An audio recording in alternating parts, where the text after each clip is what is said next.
what really happened with your host, Mike Rivero. You're listening to the Republic Broadcasting Network, where you'll find out what the Fukushima's going on. And aloha, America. Welcome to our show today. It's Monday, July 30th, 2018. Oh my goodness, how the month has simply flown by. We have got a lot of stuff to talk about today. The phone lines are open, 800-313-9443. Mike is sitting in our control room, ready to answer the phone, put you on the air with your comments, criticisms, questions, opinions, and so forth here. So let's get right on into it. Over in Syria, the government troops have launched what they're describing as their final push to defeat ISIS in southern Syria. And, of course, Israel's still out there saying, you know, they better darn well stop at that buffer zone. But apparently there are about 70,000 members of various militant groups, although that number may be overestimated because apparently a lot of them are just skedaddling because at this point it's pretty much obvious their cause is lost. And most of them are mercenaries anyway, and mercenaries are not the kind to fight to the death because they want to cash those paychecks here. Now, story coming out of FortRuss.com is saying that the ISIS attacks against Syria were ordered by Israel out of their concern that the Syrian Arab army was making gains towards the south and may be emboldened to try and retake the Golan Heights. Which is Syrian territory. It's occupied by Israel. Israel has annexed it, but no other government on earth, not even the United States, has recognized Israel's sovereignty over the Golan. So it's very much a gray area, and Syria has every right to basically go on in and tell the Israelis, you need to get on out. That's our oil and gas over there. Pardon me. Now, Robert Fisk is a journalist that we have linked to many times past, and he does a lot of really good work. And he's out with a new article now where he basically was touring one of the bombed out militant outposts in Syria and basically noticed that the words Hughes Aircraft Co. Guided Missile Surface Attack was just stenciled on the spent missile tubes. And so he did a little bit of working, checking serial numbers and backtracking, looking through all the logs, and basically discovered that the missile casings used by Al-Qaeda all came from U.S. bases.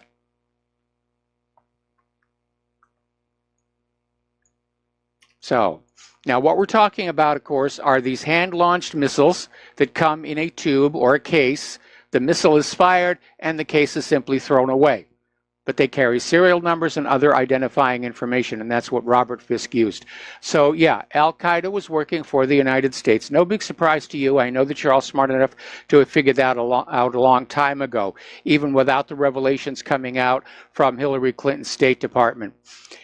Now, as you know, last week, the Australian media ran a story saying that high-level sources in Washington, D.C. said there was an imminent plan to attack Iran. Could happen as early as next month.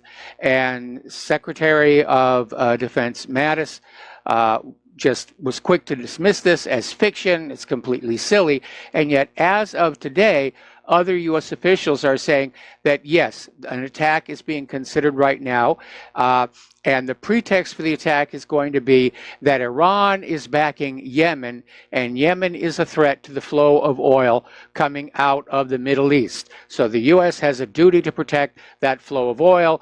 Therefore, they're going to go after Iran. That's going to be the pretext for it. And Saudi Arabia, once again, is going to be used as the proxy to go after Iran with U.S. support. Now, Saudi Arabia is doing very well in Yemen with U.S. support, but I think it's going to be a different story when they go up against Iran. And Iran could retaliate by firing missiles at U.S. bases in the region, and there are a lot of U.S. bases. They could even retaliate with a missile launch against Israel, as Iraq did during the first Desert Storm War, because the world knows that Israel is driving U.S. policy on all of this here. Now, Trump reportedly is calling for the establishment of an Arab version of NATO, to basically have a collective Arab force in the Middle East. Now, I know what Trump is thinking: a whole new market for U.S. weapons of war, money, money, money, money, money, money, money pouring on in. But I can't imagine that Israel is very happy with this idea, because Israel survives by keeping the other Arab nations basically divided, split up, often hostile to each other. So a united Arab Middle East would present a tremendous threat to Israel, because hardly anybody likes Israel these days here. Now, there had been a ceasefire over in Yemen while the United Nations talked about taking over the port of Hodeidah to keep it open. But the Saudis basically broke that ceasefire and launched a major attack into the center of the city, doing major damage. And apparently they hit a plastic factory, an outdoor market, and a fishing pier in the city's center. Another strike targeted a Houthi military police camp in the city, substantial damage. Now, officials are still trying to figure out what happened and why the ceasefire ended. The UN had tried to get the Shiite Houthis to give the city to the UN, which they agreed to do. Saudi-backed Yemeni forces, however, objected to the plan, saying they'd only allow the UN to take the city if the Houthis surrendered the entire rest of the country, and of course that's going to be a non-starter. Now remember, at issue here is the fact, who is going to be the government of Yemen? Several years ago, the U.S. went on in, they overthrew the legitimate government of Yemen, they installed a puppet ruler. The people of Yemen didn't like that, they kicked the puppet ruler out. And that's what this war is all about. The U.S. has sent Saudi Arabia back into Yemen to slap them down and say, you will love your puppet ruler. Nobody leaves the American empire. And that's what this war is all about. And people are starting to point out the fact that because this is such an obvious war of conquest, that it is an American war despite the presence of the Saudis, that's why we're not seeing it covered on the corporate media. I mean, Stormy Daniels got 455 segments on MSNBC. Yemen got nothing. That's because the United States bears real responsibility for what's going on in Yemen. The missiles that are killing the people from Yemen, they're made in America. The planes that are killing the people of Yemen, they're made in America. The tanks that are killing the people of Yemen, American made. So that's what's going on. Over in Ukraine, there is still a bit of a battle going on between the Kiev military and these various Nazi groups. Tensions are ratcheting up ahead of the election there. And apparently the neo-Nazis, well, actually, they're just calling them flat-out Nazis, are a little better armed than the Kiev military was expecting. And there have been more than a few fights. So that's getting tense over there. Over in the Russian republics, Prime Minister Medvedev has announced Crimea has now fully integrated into the Russian Federation. They've completed integration with the economy, infrastructure, and judiciary. So basically, what Medvedev is sending a message, it's a done deal, and it's not going to be undone. Russia's built that new bridge from the mainland to Crimea, so Crimea cannot be blockaded from the Ukrainian side. Getting on back to Iran, I had this a little bit out of order here. U.S. politicians and media are talking of Iran regime change as if it's their divine right. And a good example of that is U.S. Secretary of State Mike Pompeo talking about how America was doing God's work in reaching out to the Iranian people to encourage them to overthrow their mafia regime. So they're resorting to the God argument. God wants us to go and change the government of Iran, like we did back in 1953. And wasn't life wonderful under the Shah and his secret police, the Savak? Those were good old times here, not for the Iranian people, of course, but for American and British oil companies that were making money hand over fist. We need to get back to those good old days. As you know, last Friday there was yet another protest at the border between Gaza and Israel. And Israeli forces killed 5 Gazans, including a 12-year-old and a 17-year-old, shot just for protesting, and wounded something like 246. It's just an ugly, ugly situation.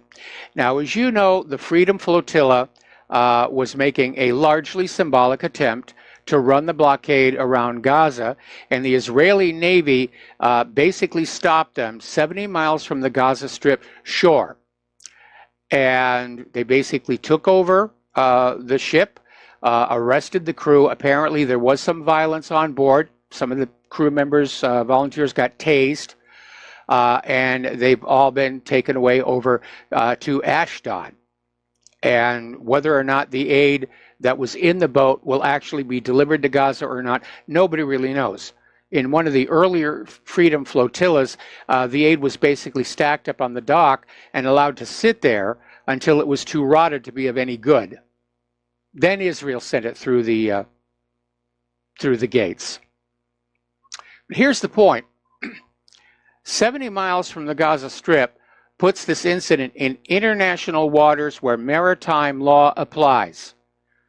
When you take over a ship without the permission of the captain or the owner, that is an act of piracy. And that is what Israel has done. They've committed an act of piracy. And the organizers behind the Freedom Flotilla are saying they're going to keep on doing this.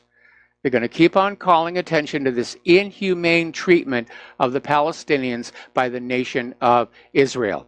Meanwhile, the chairman of the International Committee for Breaking the Siege of Gaza, Zahir Birwawi, is calling on countries with citizens on board the Freedom Flotilla to basically move to protect the lives of their nationals and ensure the delivery of medical aid and these fishing boats to the besieged Gaza Strip.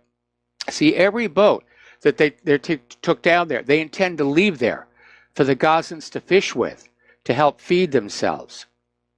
So somebody put a lot of money into this, trying to get this out there.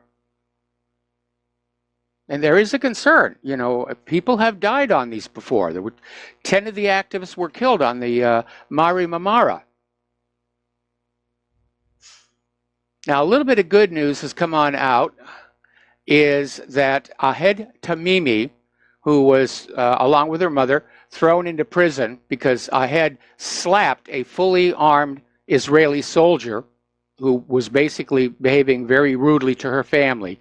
And she was charged with terrorism and thrown into prison. She has now been released along with her mother. They had a press conference in Nabi Salah near Ramallah. They've been greeted like heroes. And Ahed is out there. I mean, apparently one of the first things she did after getting out of jail was to get an ice cream cone. Meanwhile, there were these 2 Italian artists who had done this really well-done portrait of Ahed Tamimi on the Israeli separation barrier in Bethlehem. The artists have now been arrested. Nobody knows where Israel's holding them. The Israeli police are refusing to comment. So Israel has created a new martyr. Like Rachel Corrie, except of course, fortunately, Ahed Tamimi is still alive. But she's become a symbol of the oppression of the government of Israel on the people of Palestine. Now, for the 19th day in a row, Israel has closed the Kerem Shalom crossing, which is the sole commercial crossing with Gaza.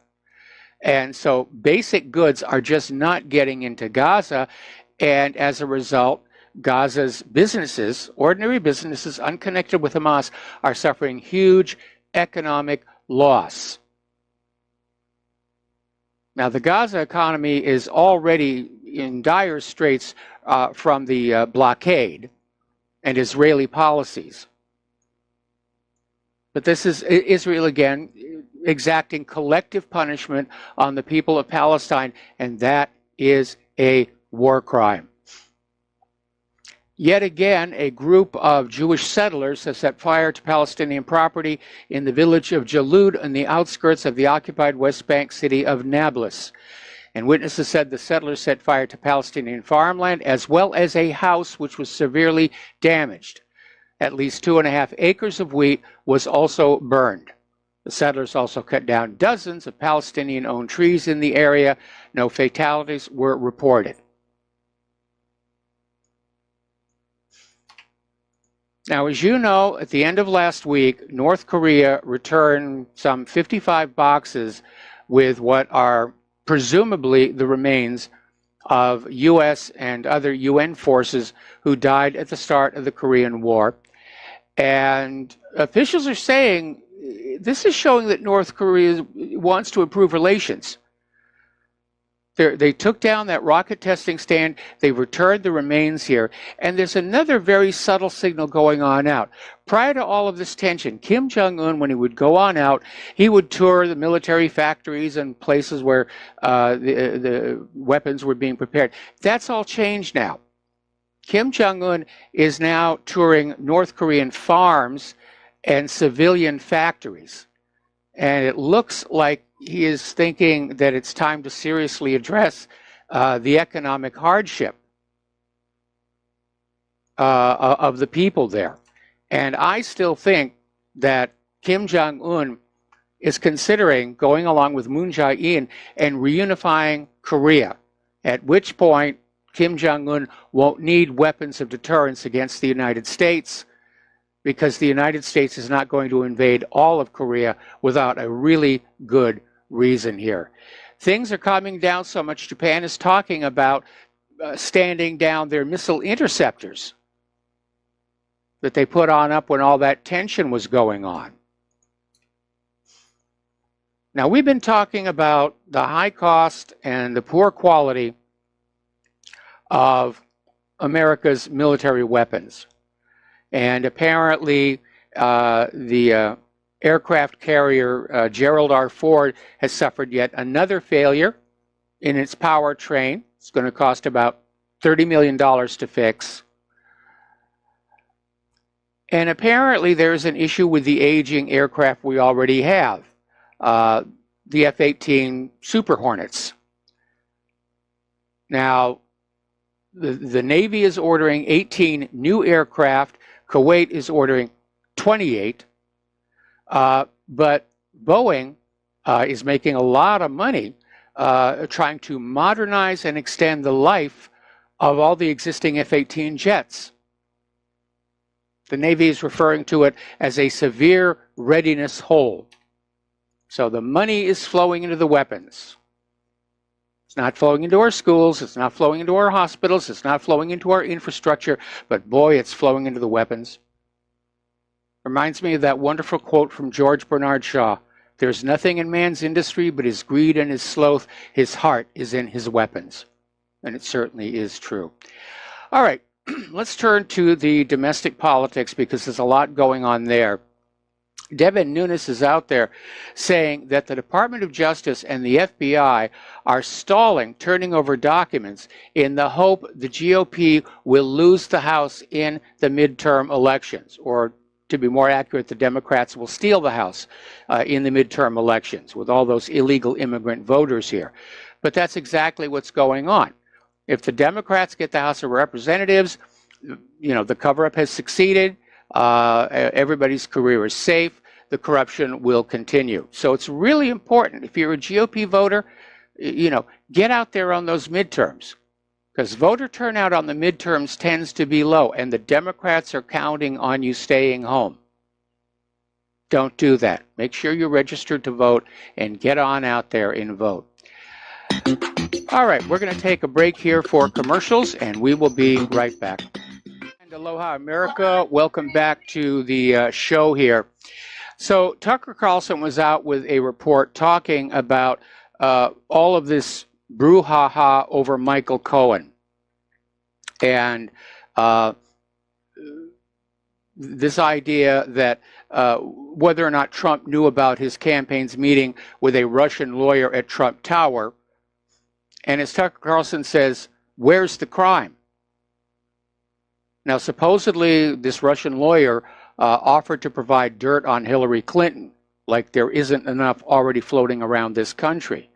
But again, where's the crime? The Clinton campaign paid a foreign national named Christopher Steele to gather damaging information on Trump from other foreign nationals, including Russians.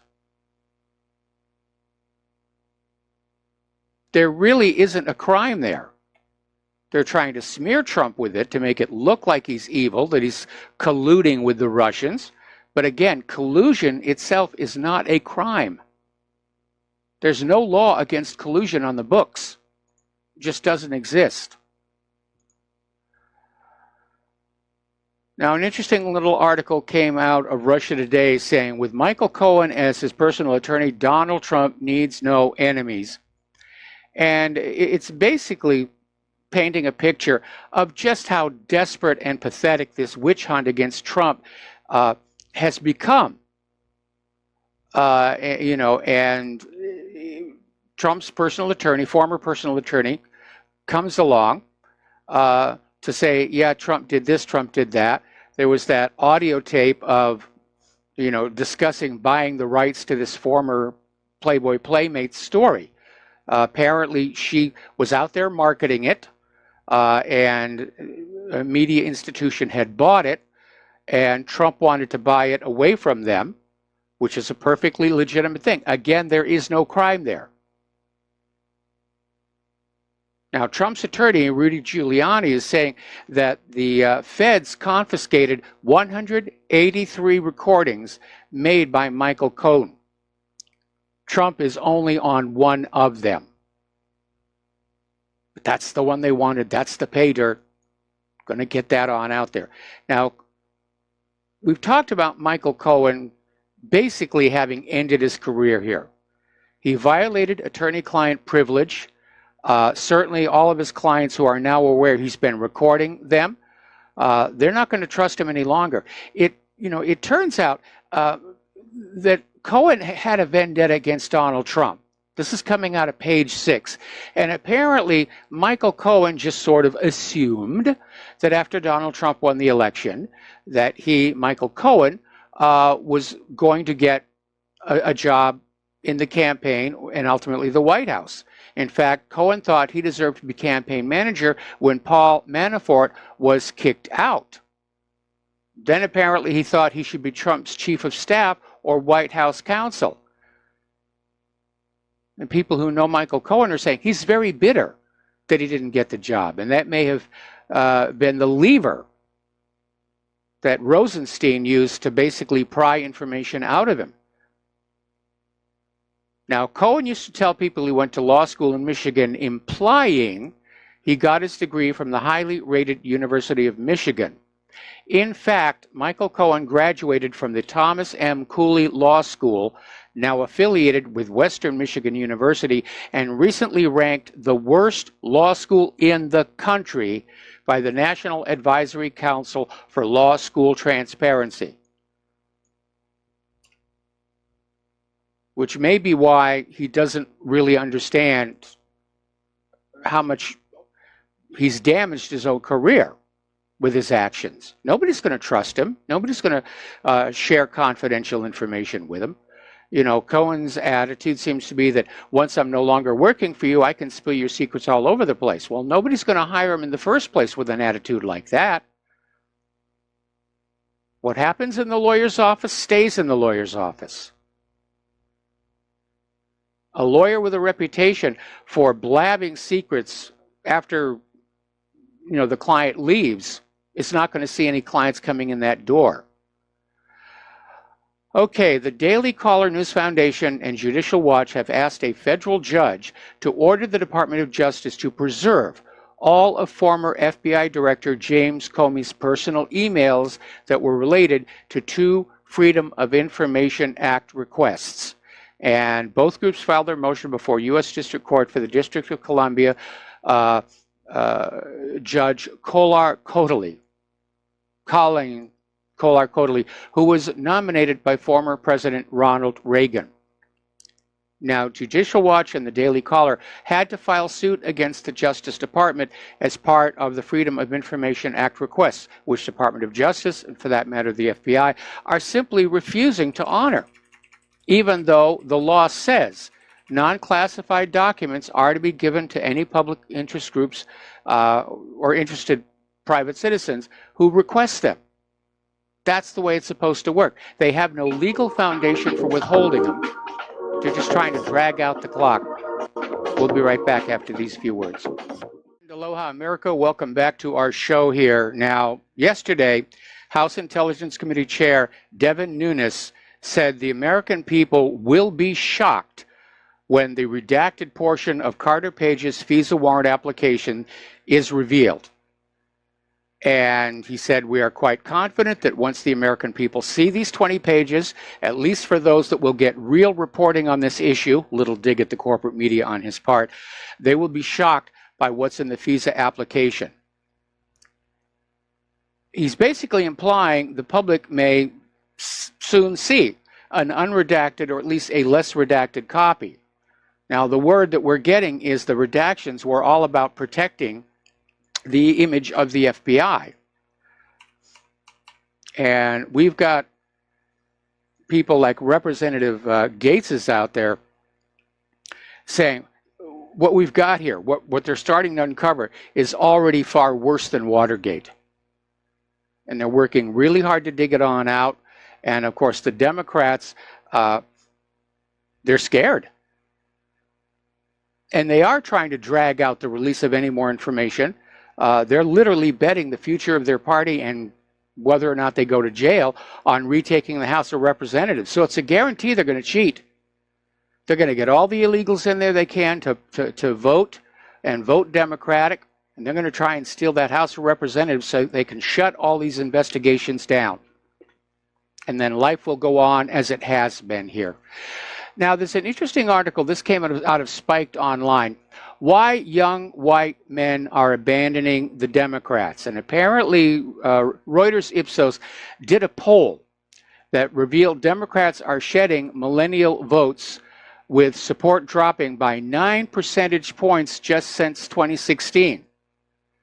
And the shift is most pronounced among white millennial men, who now favor Republicans over Democrats by 11 percentage points. Now, in 2016, Democrats led Republicans in this demographic by 12 percentage points. So that's a staggering swing of 23 percentage points in just 2 years. Now, the commentary that was in this article says that the poll basically disposes of a couple of assumptions. The first assumption is that young people are naturally drawn to the Democrats. Second, that the chaos and incompetence of Donald Trump's rule are not enough to turn voters blue. And 2/3 of those polled dislike Trump. That distaste does not translate into either a rejection of the GOP as a whole or onto support as the Democrats. Well, I'll tell you what's really obvious here. White males have come under attack by the liberal Democrats.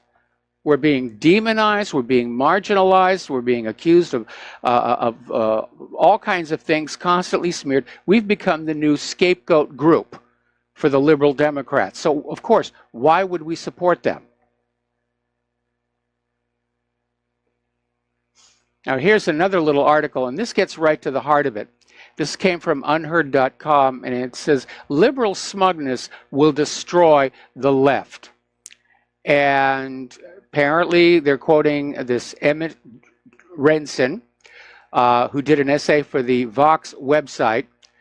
And he says, there's a smug style in American liberalism. It's been growing for 2 decades.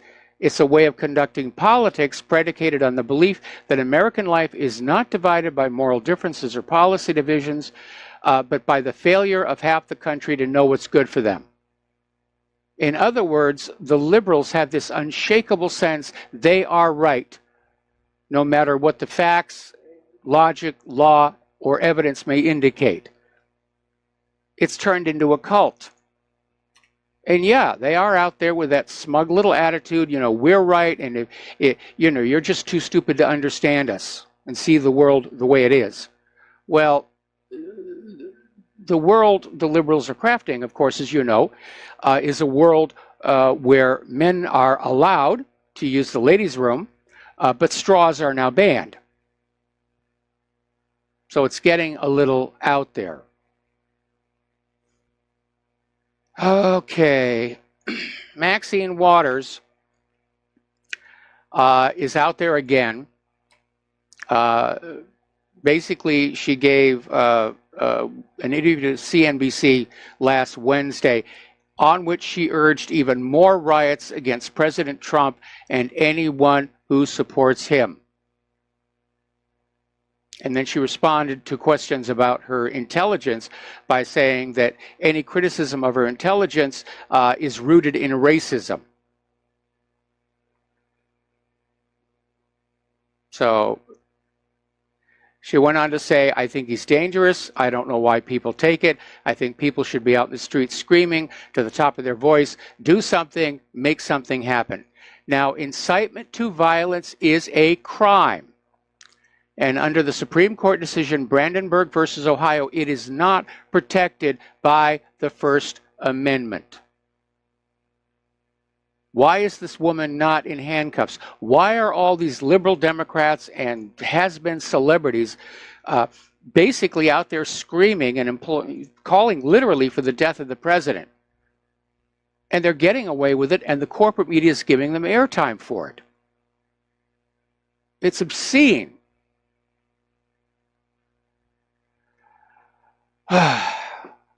Ireland is actually going to send a team of election observers to monitor this November's midterm congressional elections.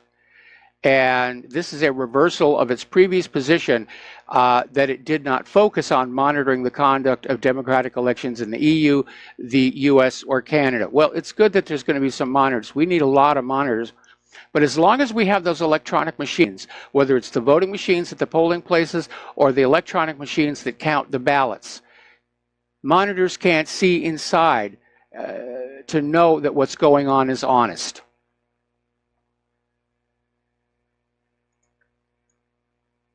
And I'm in agreement with those who are saying it's time for those electronic machines to go and to go back to a manual ballot system. And again, if you go to my webpage, right up at the top, right underneath my picture, there's an article, How to Have Honest Elections. And I'm not saying it's perfect,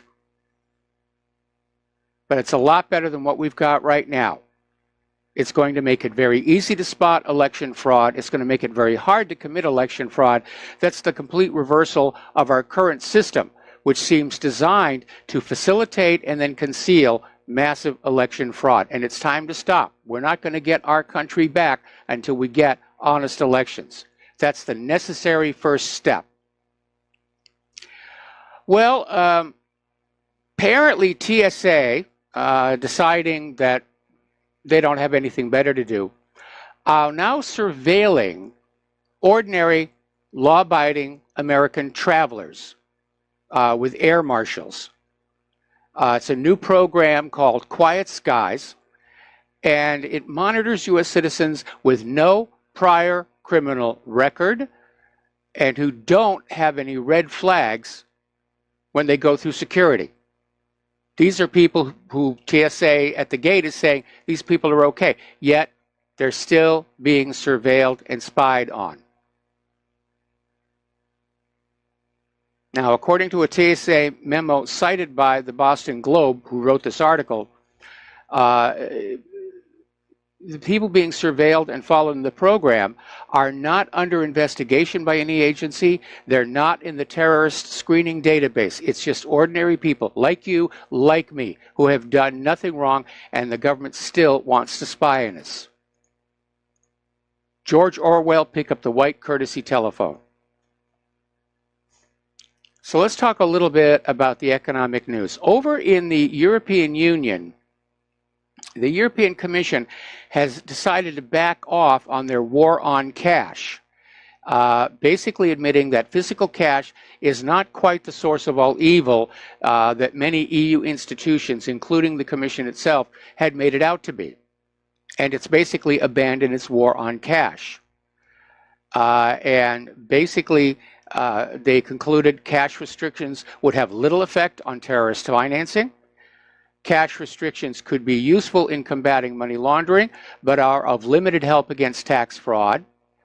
And of course, the final one, the people of Europe don't want cash, cashless society or limits on cash. And as I've said before, I've lost count of the number of times that Claire and I have gone down to our local supermarket or a burger place or all kinds of places around here. And those electronic machines will be down and people will be standing there holding those little plastic cards, stuck, not able to do anything. And because we prefer to pay in cash, we'll get our burgers, our groceries, and we'll go home happy.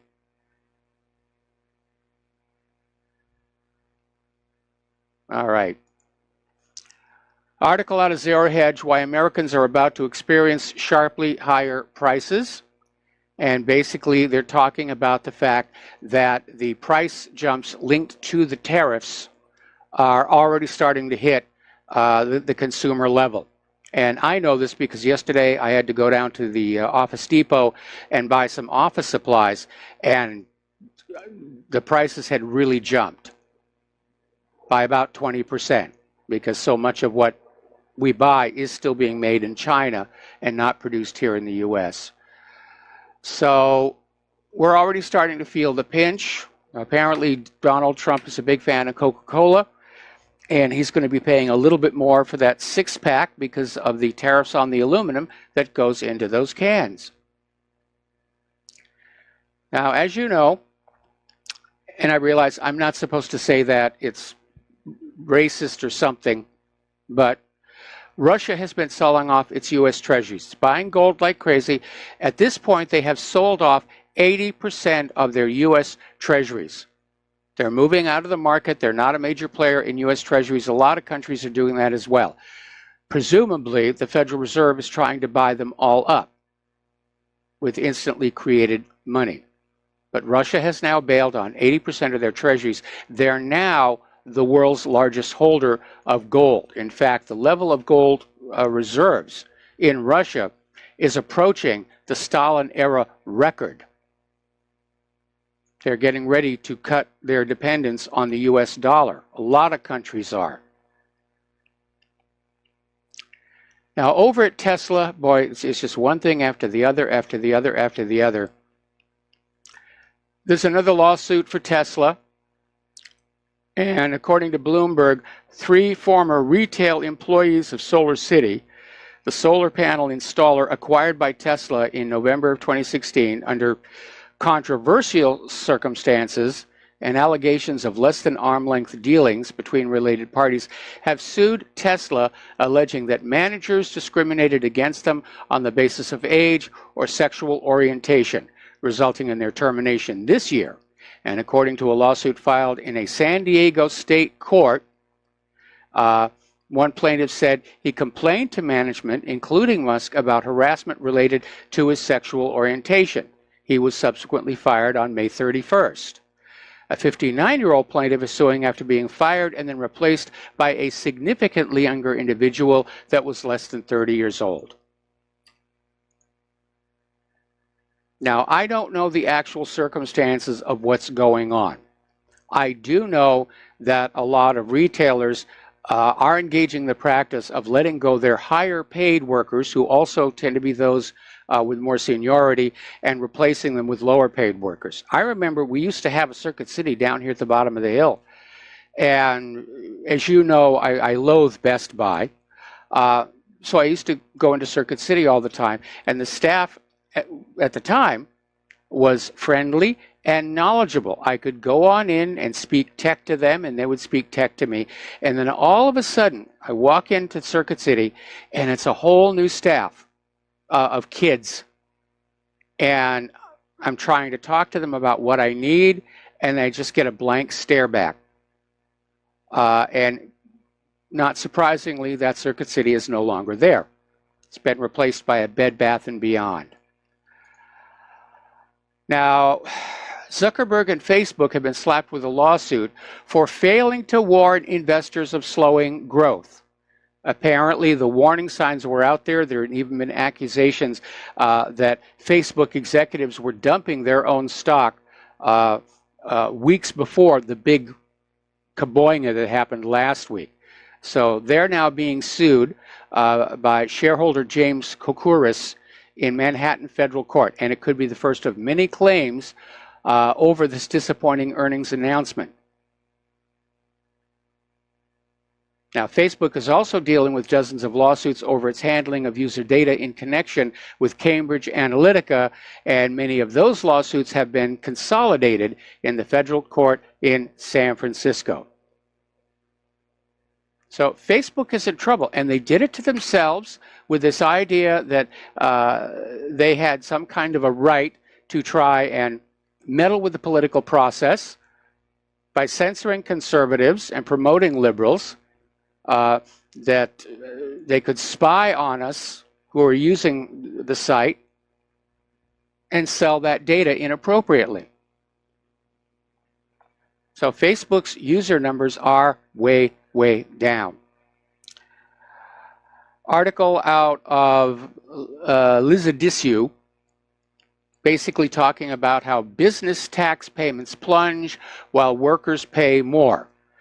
And it is a mechanism we're seeing throughout the U.S. economy where corporations and businesses are paying less and less taxes, and the burden is being shifted on to the workers, which is going to accelerate wealth inequality.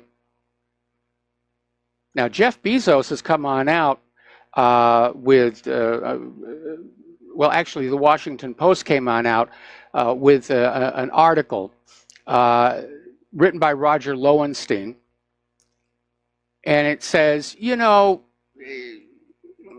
this wealth inequality, that's the wrong metric. You shouldn't be thinking about that at all. You know, don't worry about all those billionaires here. The important thing to keep in mind is that your children have the possibility that they can move upward during their lives. Slight possibility, but maybe, possibly could move upward in life. That's what you should focus on, and ignore all that money piled up around the billionaires. You shouldn't be thinking about that. So that's what the latest from the Washington Compost. We got to take a break for commercials, and we will be right back. And aloha, America. Welcome back to our show here. We're talking about the economic news, and the sanctions on Iran are having an effect, and of course there are about to be more sanctions hitting them. Iran's rial has plunged against the U.S. dollar, and Iranians are scrambling to acquire other means to store their wealth, including U.S. dollars themselves. And the unofficial black market rate stood at 102,000 rials against a single U.S. dollar. Now, the rial has lost half of its value against the U.S. dollar over the last 4 months, breaking through the 50,000 to 1 mark in March for the first time. Now, back in April, Tehran deployed a series of measures to try and stop the slide, including firing the governor of the central bank, fixing the rial at 42,000, and threatening to crack down on the black market traders. So we'll see what's going to happen over there. Turkey, as you know, has been pivoting away from the United States ever since that failed coup d'etat attempt. And now they're starting to approach the BRICS nation. And they're saying they want to sign up. They want to add a T to BRICS, turn it into BRICS. And Erdogan has called on leaders of the BRICS nations to basically allow Turkey's accession to the group. And we may see more of that.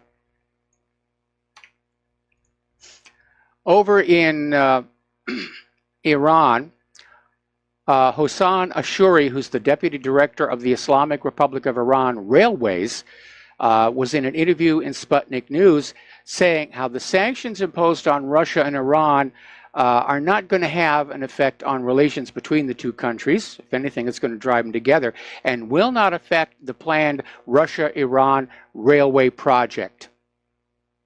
They're getting ready to build a whole new rail line, basically to communicate between Russia and Iran. So they're moving forward with that project here.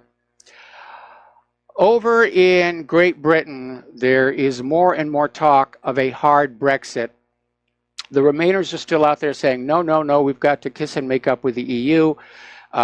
You have the Brexit in name only people like Theresa May saying, well, we're going to have a Brexit, but we're still going to be part of the common market, and we're still going to be have the open borders with the EU and all the rest of that. But more and more people in the general population are saying it's time for a hard Brexit.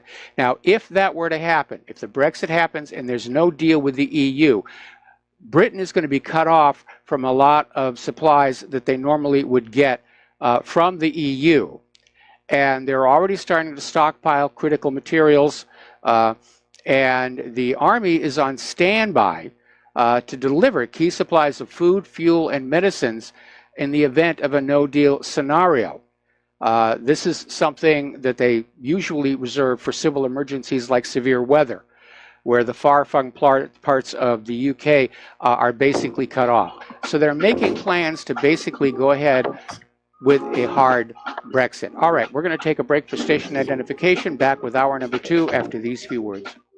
And aloha, America. Welcome back to our show, hour number 2. The phone lines are open, 800-313-9443.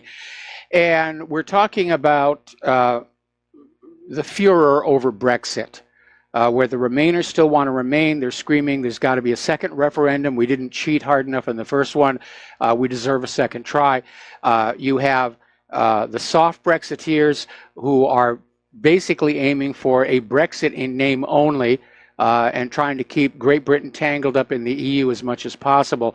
And now there is a growing chorus of voices calling for a hard Brexit, to just say, to heck with it all. You know, we're going to restore our borders, go back to our own policies, and the EU has nothing to say about anything here. And I'm sure that in the event of a hard Brexit, the EU would throw a tantrum or two, but they'd go back to making trade deals with Great Britain. Meanwhile, over in Italy, their Interior Minister Salvini, who's a critic of the EU, and he blames a lot of Italy's problems on the euro and the open borders situation. And he's basically sent a warning that the European Union is deceiving Great Britain with regards to the euro. He said there's no objectivity or good faith on the European side. And he says Theresa May should take a tougher stance on negotiations. And he is saying that it's time for a hard Brexit. Just forget about the deal, because the EU is not negotiating in good faith anyway. Here's an interesting little story in regards to open borders. And the story came on out of Breitbart. This one's going to really wake you up here. Apparently over in Great Britain, the UK Home Office has been rejecting Syrian Christians.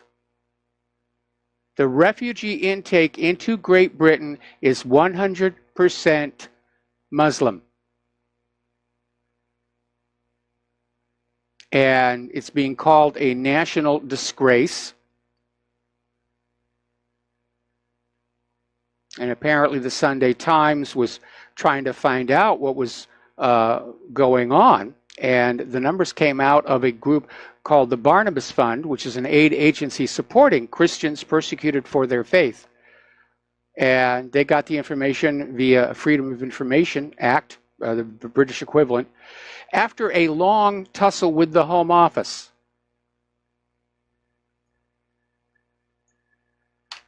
So, more of George Soros' machinations here. Up in Sweden and Denmark, they had a poll and found that nearly half of the Swedes and the Danes said they'd rather be in a Nordic union with their neighbors from Norway and Finland and Iceland than in the EU. They think a union is a good thing, just not that one. So the EU experiment is definitely here in trouble. Over in Germany, support for the German Christian Democratic Union, which is led by current Chancellor Angela Merkel, and its Bavarian sister party, Christian Social Union, have fallen to a 12-year low, according to the latest poll by MNID. So it is coming apart. The people of Europe have just had it between the ECB, EU tinkering in the internal affairs of the member states, and the open borders issue. They've had it. All right, we have a caller on the line. Jason in Tucson, aloha. Welcome to the show. What's on your mind? Hey, thank you, Michael. Just going back to the topic you were talking about a few minutes ago about using cash at the grocery stores when the system goes down. Yep. I'd just like to remind people that about a year and a half or so ago in northern Arizona, somebody in the middle of the desert dug up and cut the internet line with a big, like industrial laser cutter. It shut down large portions of northern Arizona. The grocery stores, since their cash registers are tied into corporate through the internet, it shut everything down. They didn't even use cash. They literally just shut the doors. So even if you have cash, it's better to have something on hand at home, I guess. Well, at our supermarket, again, their cash registers are also tied in with corporate, but apparently their computers have local drives that record all the transactions for a one-time download or upload, as it were, in the middle of the night. So they were able to do cash transactions, and That's great. I mean, I wish all places were that way, but I'm just saying, when they did that in Arizona, that's what happened. They shut almost the entire northern end of the state shut down. It was basically all the little mom and pop shops and little Circle K's, the convenience stores that stayed open. But I just wanted to point that out to people. It's not always going to work, when it shuts down. Okay, well, again, my experiences here on Hawaii has been that when those computer cash registers go down, cash is definitely king. Hey, well, thank you, Michael. Have a good day. All right, thanks an awful lot. We're going to do a shout out now to our on-air affiliates who are just now rejoining the network. Donald Trump is back pushing for his border wall, and he's calling on Congress to basically fix the immigration laws and saying the Democrats have to cooperate. Otherwise, he will allow the federal government to shut down. And he's saying, I would be willing to shut down government if the Democrats do not give us the votes for border security, which includes the wall. Now, his comment about new immigration laws, we already have immigration laws. They're not being enforced. And that's one of the problems that we have with government in general. They advertise themselves to you by saying, we're going to pass a law. You're unhappy about this. We're going to pass a new law, ignoring the fact that there are already laws against a lot of what's going on that simply are not enforced. Title 8. Look at Title 8 sometime.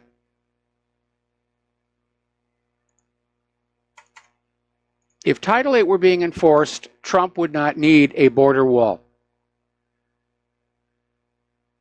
Because Title 8 makes it a crime to transport, house, give employment to, or any assistance to an illegal immigrant.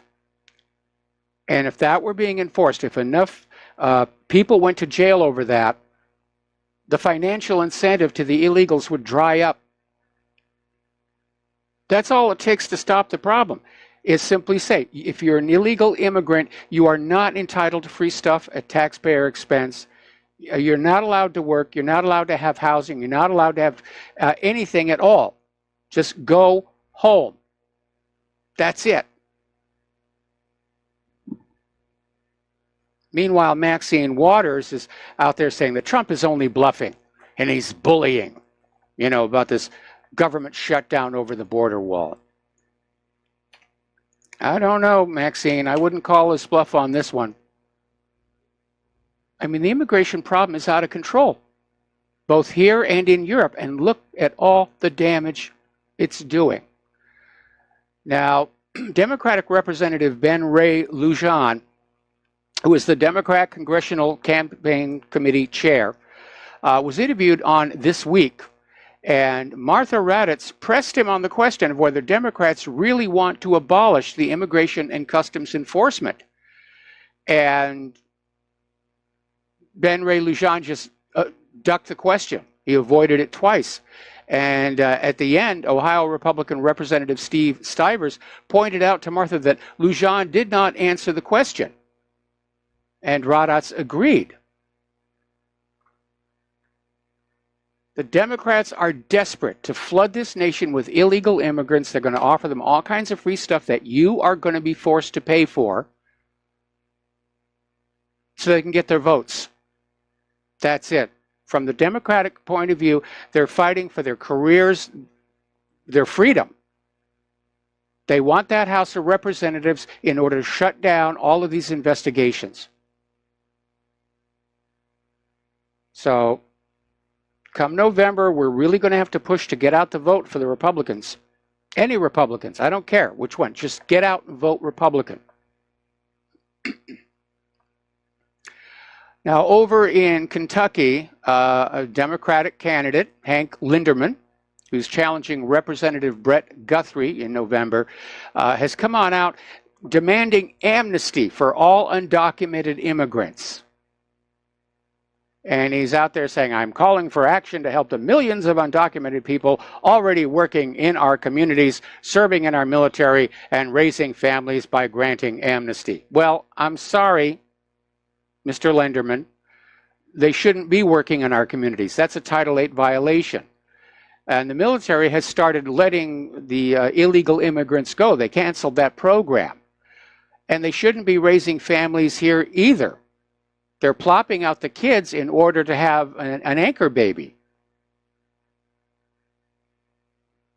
Some of these girls are coming across the border already pregnant, just trying to get in, have the baby, and then they get to stay. This is utterly ridiculous. Now, Bernie Sanders is out there talking about a Medicare for All plan. And when you factor in all the illegal immigrants who have all these anchor babies and basically chain migration, if you will, you're looking at a cost of $32.6 trillion over 10 years. We just don't have it. We don't have it. Over in Philadelphia, they have now declared themselves a sanctuary city. They are refusing to cooperate with Immigration and Customs Enforcement. When is somebody going to have the gonadal tissue to go into one of these sanctuary cities and slap the handcuffs on the mayor and say, you are in violation of Title VIII, you are going to go to jail and to trial?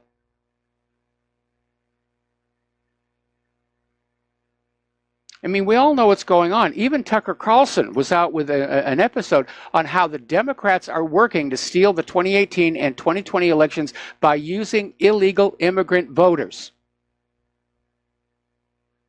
And illegal immigrants are not allowed to vote, certainly in the national elections. We're seeing all these communities like San Francisco, they're saying, well, it's okay for them to vote in like the school board. And next it'll be congressional representation. Although there's a federal law against that. But the open borders people are already in flagrant violation of the existing law.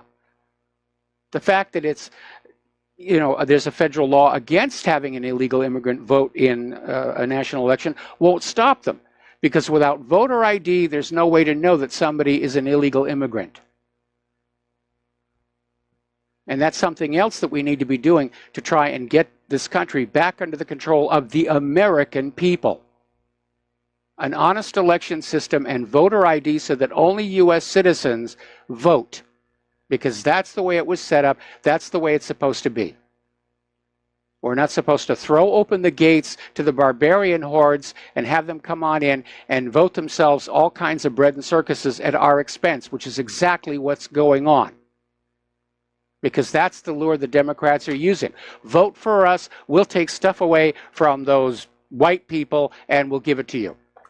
That's the promise. All righty, over in Great Britain, there was a young boy, Jacob Abraham, was stabbed to death near his Hertfordshire home last year, was found dying by his brother near their home in Waltham Cross. And his killers were handed life sentences at the Old Bailey, and the killers' names are Kai Fisher-Dixon, Shoaib Mohammed, Tremaine Gray, Omarion Stevens, and Abdullah Quilik Mohammed. And the murdered youngster had helped his mother make sandwiches for the homeless people just hours before he was killed. So how's that multicultural thing working out for you over there? Over in France, migrants have been arrested for gang raping a middle-aged woman on World Cup night. And the woman was found with a badly swollen face in the commune of Udon in the Loire-Atlantique department the following morning. And locals are horrified by the crime. And basically, the female residents are telling reporters they're afraid to go jogging in the evening now because it's like open season on them. Now, Italy is starting to toughen up. They want a zero-tolerance policy for criminal asylum seekers. In other words, people who have a criminal record are going to be automatically denied asylum. That's one of the things that really went wrong with this whole refugee program, is known criminals were being allowed in.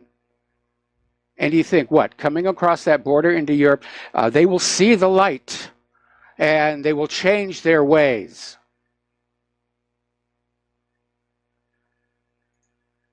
Not really. It's not been the experience so far. Steve Bannon is planning to lead a populist revolt throughout Europe, which, were it to succeed, would crush George Soros and his network of open border NGOs. This is according to the Daily Beast. And Bannon will set up a Brussels-based nonprofit NGO called simply The Movement, which will go head-to-head with Soros with the goal of uniting like-minded European parties and conservative think tanks along with other support structures. Nigel Farage thinks this is a really good idea, that the Bannon plan could help populists to EU election victory. Because the EU and Soros, they don't like populist candidates. They want candidates who are going to go along with the agenda. All righty. Over in Austria, there is this group called the Identitarian Movement. And 17 of their activists were accused of forming a criminal hate speech organization under the country's mafia law because they were criticizing the open border policy. That was it. Trying to silence them by arresting them, suing them, sending them to jail. They have now been found innocent on all the charges. Apparently, 2 of them had to pay a minor fine for some damage that occurred during their protest. But it basically reasserts that people in a country who are being made uncomfortable by the open borders policy have a legitimate right to say, I don't like this. I don't like what's happening to our country here. Now, last week, there was this open borders activist, Ellen Urson, who made a big stink on an airplane on which there was a man who was being deported. And she got up and refused to sit down, and they almost called the cops on her. Finally, they got her to sit on down, and the plane took off. And she was being lauded as a heroine by the open borders people. She took a stand against deportation here. Turns out the guy that she was defending from deportation, 52-year-old Afghan man, was convicted of abuse and sentenced to jail. It was a criminal. The open borders people are defending criminals. They may not know it, but that's the crime right there. They don't know what they're doing. They do not know what they're doing. Now, the New York Times, or the New York Slimes, has come out with a blast at my home state, New Hampshire, as well as Vermont and Maine, basically saying, you know, they're bad because they're nearly all white. And in a piece titled New Hampshire, 94% white, asks, how do you diversify a whole state? And the New York Times chronicles the supposed hardship of immigrants who allegedly do not have the comfort and support of a built-in community in states like New Hampshire because their populations are too white. And the New York Times interviewed immigrant Catalina Celentano, who complained that when she moved to New Hampshire, she could not speak Spanish often because the state was 94% white. Okay, Catalina, you're not supposed to speak Spanish in New Hampshire. They speak English. They have a New England accent. They speak English. All right, we're going to take a break for commercials. We've got a caller waiting on the line, and we'll be right back. And aloha, Miracle, welcome back to the show. And before we take this phone call, I want to read you a quote that has a bearing on the story about this Spanish or Mexican immigrant up in New Hampshire bemoaning the fact that nobody up there speaks Spanish. They're not supposed to. This is the quote. In the first place, we should insist that if the immigrant who comes here in good faith becomes an American and assimilates himself to us, he shall be treated on an exact equality with everyone else, for it is an outrage to discriminate against any such man because of creed or birthplace or origin. But this is predicated upon the person's becoming in every facet an American and nothing but an American. There can be no divided allegiance here. Any man who says he's an American but something else also isn't an American at all. We have room for but one flag, the American flag. We have room for but one language here, and that is the English language. We have room here for but one loyalty, and that is loyalty to the American people. That was Theodore Roosevelt back in 1907. And it's absolutely true. So, for these immigrants, even the illegal immigrants, they'll come on over and they start complaining that we're not speaking their native language. We're not supposed to. All right, let's take a phone call. Dennis in Florida, aloha. Welcome to the show. What's on your mind? Aloha, Michael. I've been trying to find a window of opportunity to give you a call. First of all, thank you for some of your health-related issues you posted as one who is now recently battling cancer in Florida. And I want to thank you for posting what you put up there. It has helped me immeasurably what the doctors cannot answer or what they don't want to let you know. So I want to thank you for that. Well, you're welcome. That article about New Hampshire and speaking Spanish, well, as a former New Yorker who has traveled to visit relatives that were up in New Hampshire, they speak differently from New Yorkers even. Yes. So I suggest that maybe these people have to get educated. We have different dialects here. We don't need another one. And regarding illegal aliens, that I noticed one of the articles today listed, and they mentioned illegal aliens who are also serving in our military. Well, I became aware of this back in probably around 1980, 82. I had a Colombian girlfriend whose son was in the military, but it was the National Guard, I came to find out. And his comrades' nickname for the service was the white man's army. And it became apparent to me then, as I've been watching this whole scenario unfold, we are raising a nation of insurgents. You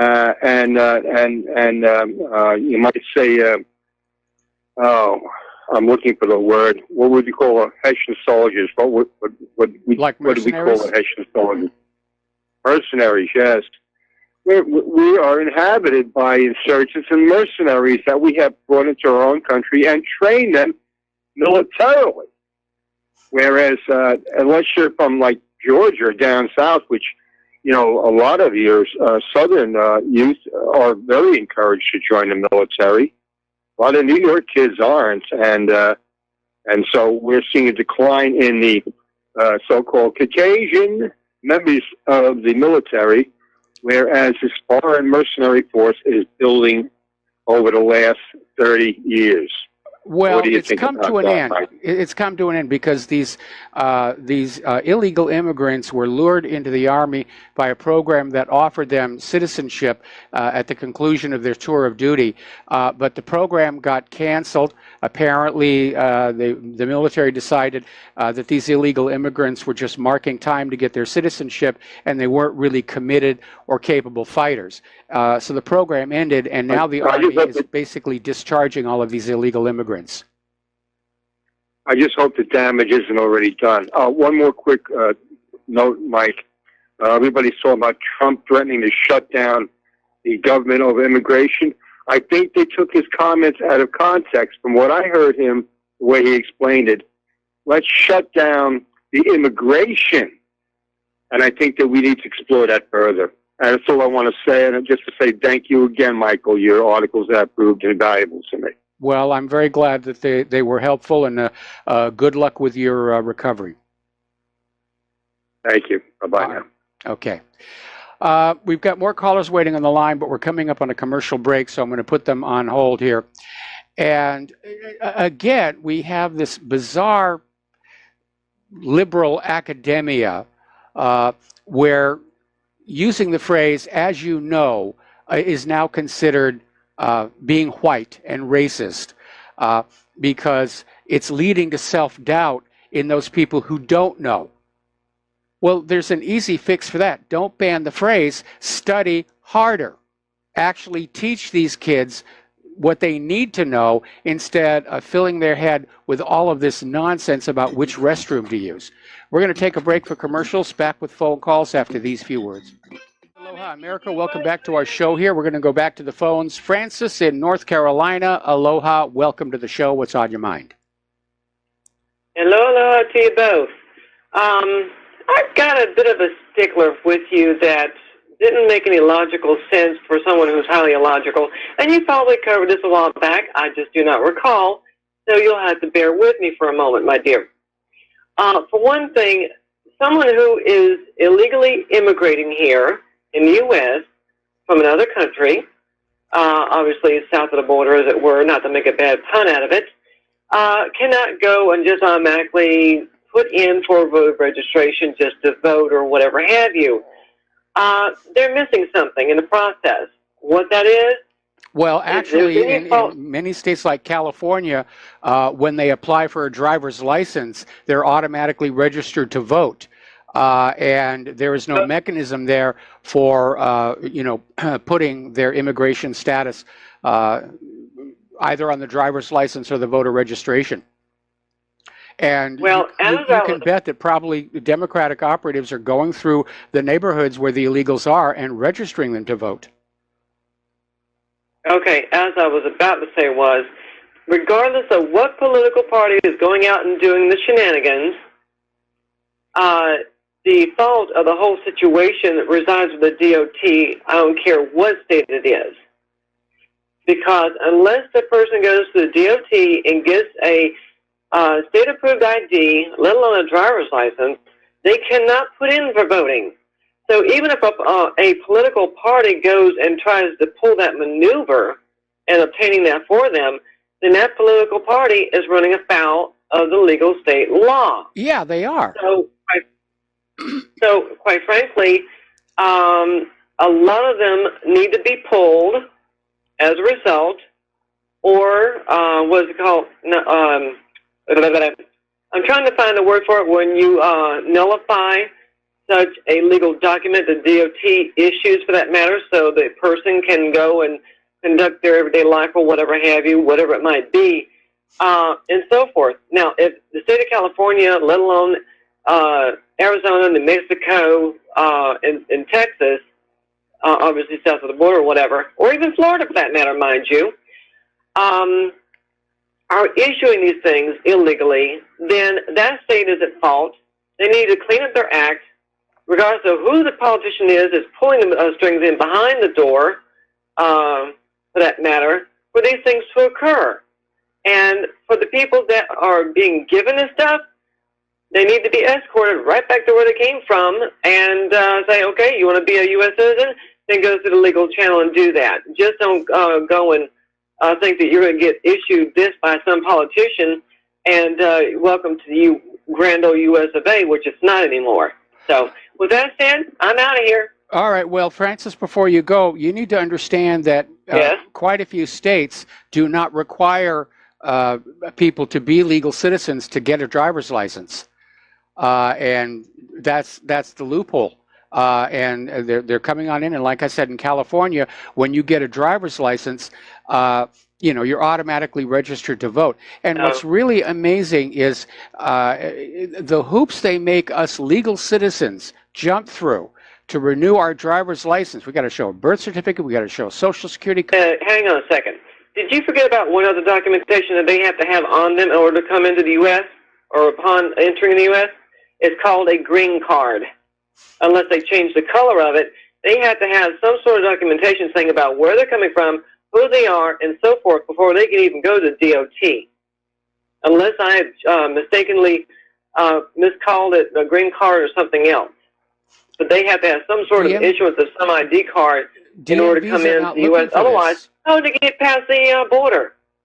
They walk over. You can't even go. Yeah, they walk over, where they think the border guards are not going to be. And they come on in, and, these various groups literally will show up with a bus to pick them up and take them on out to these sanctuary cities. I mean, it's a complete giveaway of our country by these open border individuals. Anyway, listen. Okay. Anything else, Francis? That's it. Just curious about the illogical nature of the whole mess. They need to get their act together, as it were, but I could say worse than that. Yeah, later. It's illogical. It's also illegal. But again, as we've been seeing all along, the Democrats and the open border enthusiasts, they're not concerned with the law. Remember that article we were talking about, liberal smugness? We know we're right no matter what.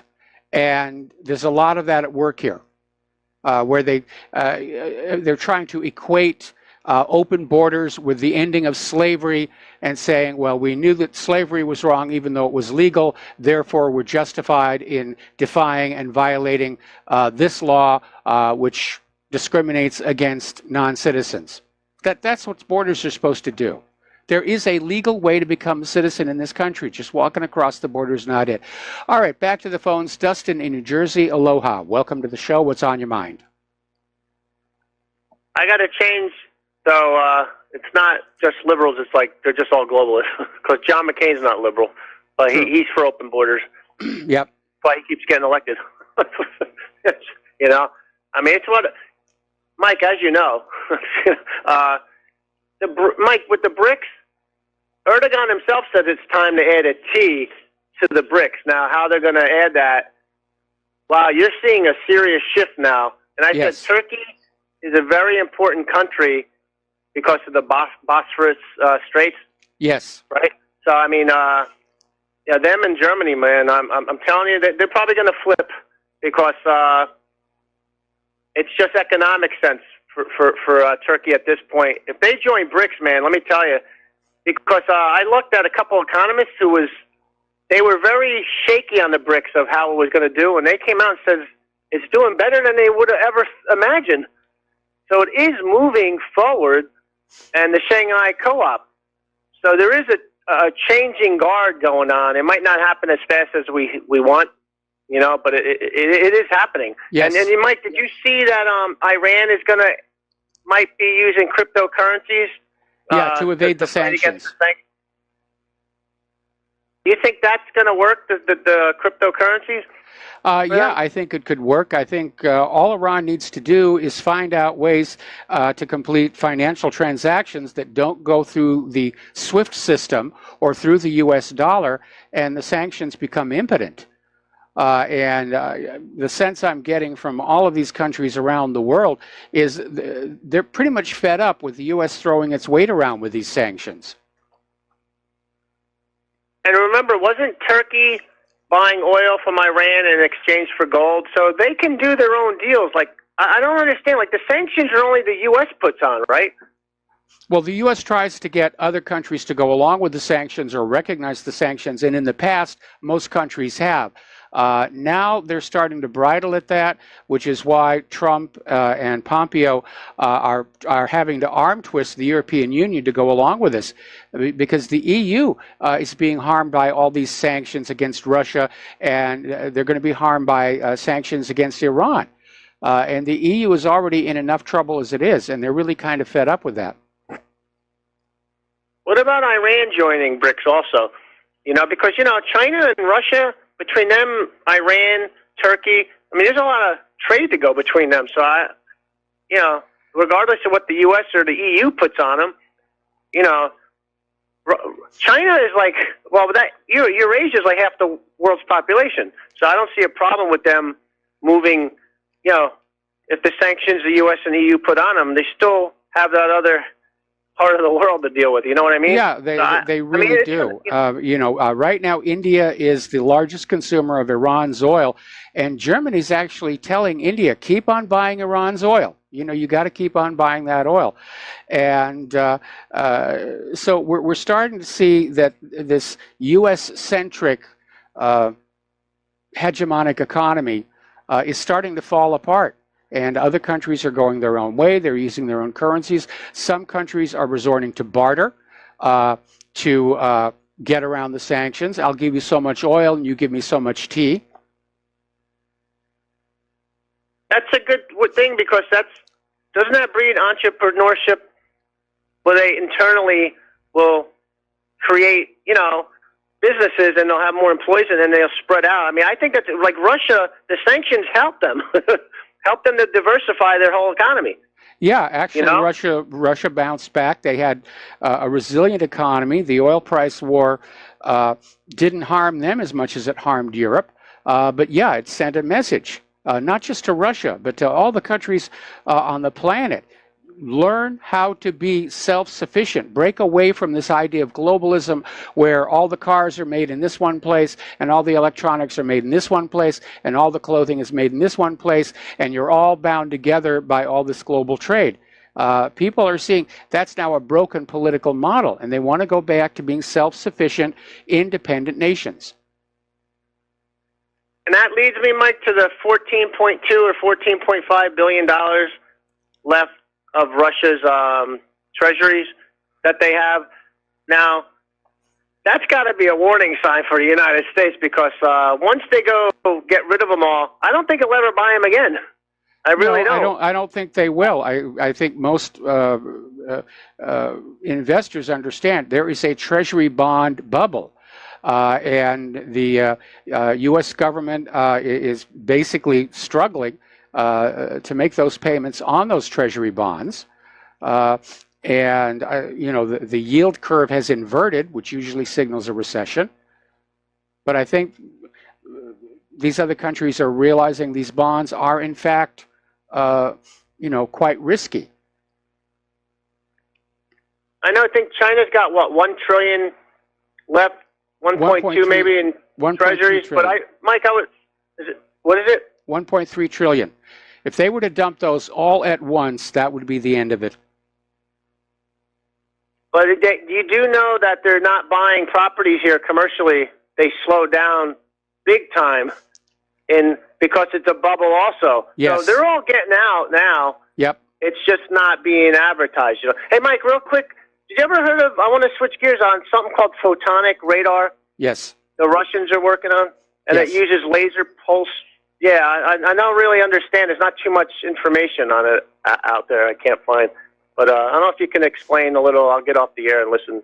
Well, it's really very simple. Instead of using radio waves to search for an incoming threat, they're using optics. And as Dustin was saying, it basically sends out a laser beam that hits an object, and there's a reflection that comes on back to the radar site. And the advantage of it is that stealth technology doesn't work against it. The disadvantage is that you have to have clear skies to use it and very little turbulence. The more turbulent the atmosphere is, the shorter the range that this will work. But yeah, it's an idea that's been floating around the defense establishment for more than a few years now. But its primary advantage is it can see things like the F-35 and the B-2. All right, let's see. We're going to go back to the phones. Mark in North Carolina, aloha. Welcome to the show. What's on your mind? How you doing there, Mike? Mike, I think we've got some good news about Facebook. I think they're starting to fold. They're starting to cave. Yeah. This morning, I tried to get, what is it, Real News by David Knight and a couple other things on Facebook, and I couldn't get it. I couldn't get it on YouTube. I finally got it on something else when I was in the car, but it didn't come out. But anyway, a little while ago, I saw that Facebook came on and said that with the what's it, War Room with Owen Schroyer is on now, InfoWars and all that, and sure enough. So evidently, I think what's happened is they see what's happening to their stock. They see it looks to me like they're about to go under. Twitter also, and they're starting to cave, and they're starting to, which is good, is really great.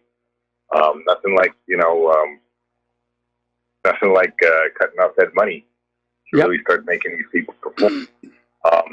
I think it should go even further. I think you need antitrust action against these companies, but this is a good start.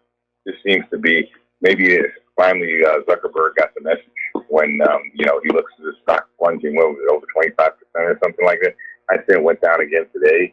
Yes. And I think that's fine. The fact that, bingo, InfoWars is on there again.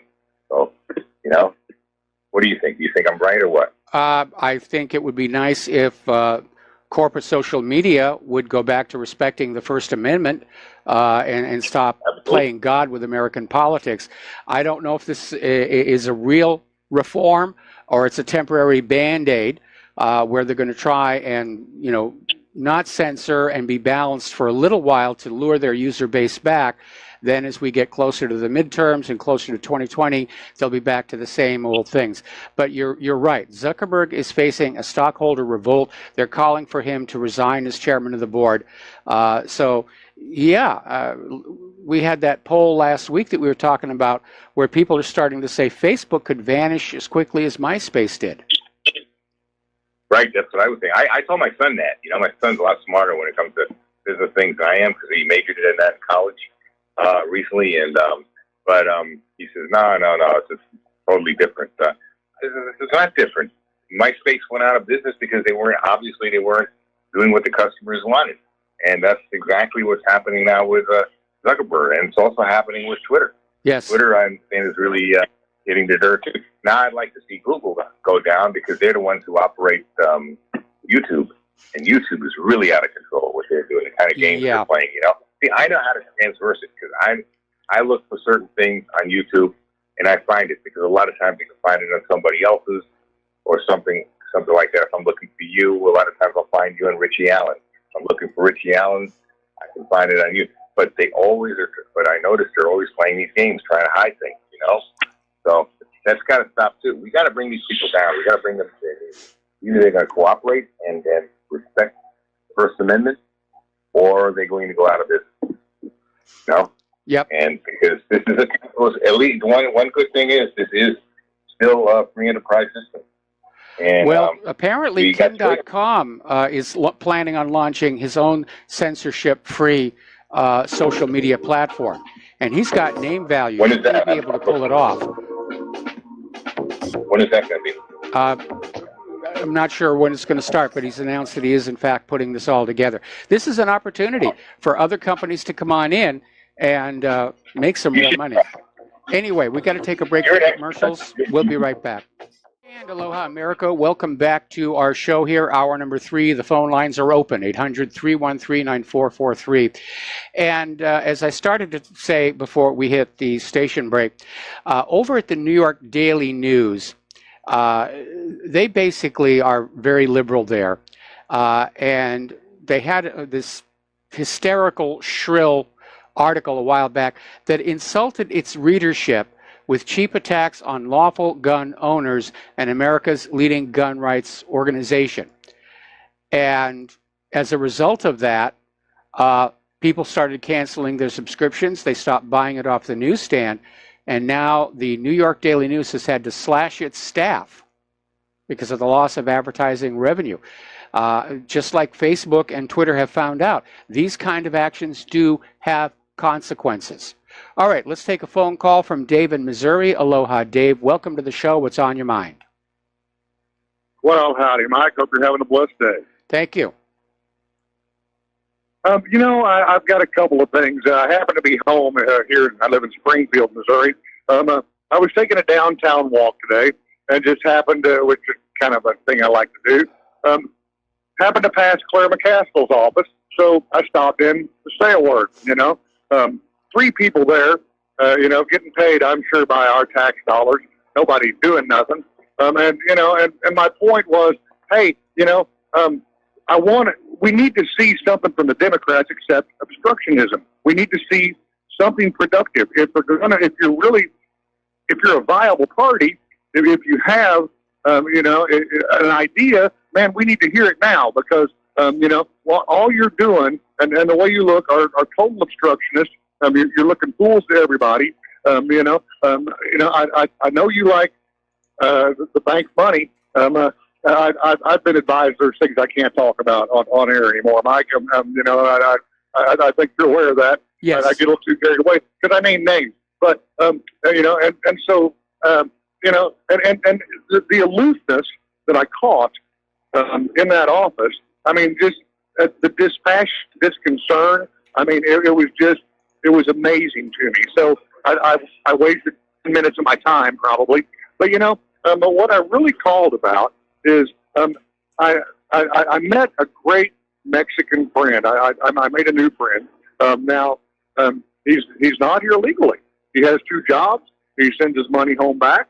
He's applied.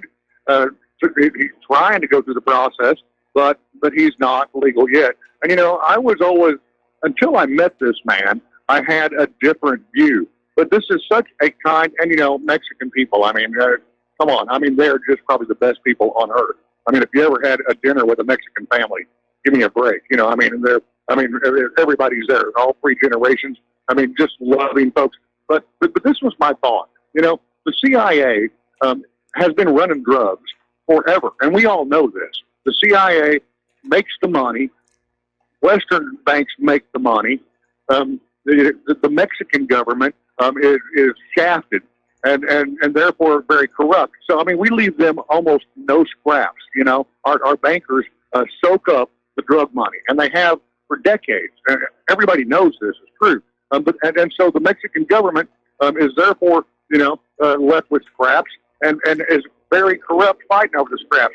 Man, what would happen if the Republican Party adopted a total legalization agenda? And I mean across the board. I don't care how you do it. I mean, and take the criminal element out of the drug trade, take the CIA out of the drug trade. I think that why build? I mean, there's already a wall, because with our banksters.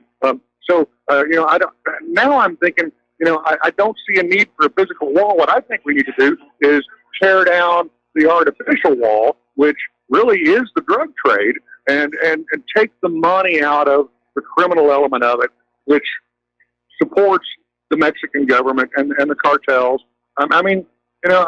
It's just kind of a. I mean, I wish it was that simple, but the reality is that the people in charge of the drug cartels, whether it's organized crime or the CIA, they want the prohibition to continue because that maximizes their profits, and they would do anything with a capital A to prevent legalization. Even though legalization or decriminalization has actually worked in other countries to control the drug problem. But America's drug lords, they got a good thing going here right now. They got cheap opium coming in from Afghanistan.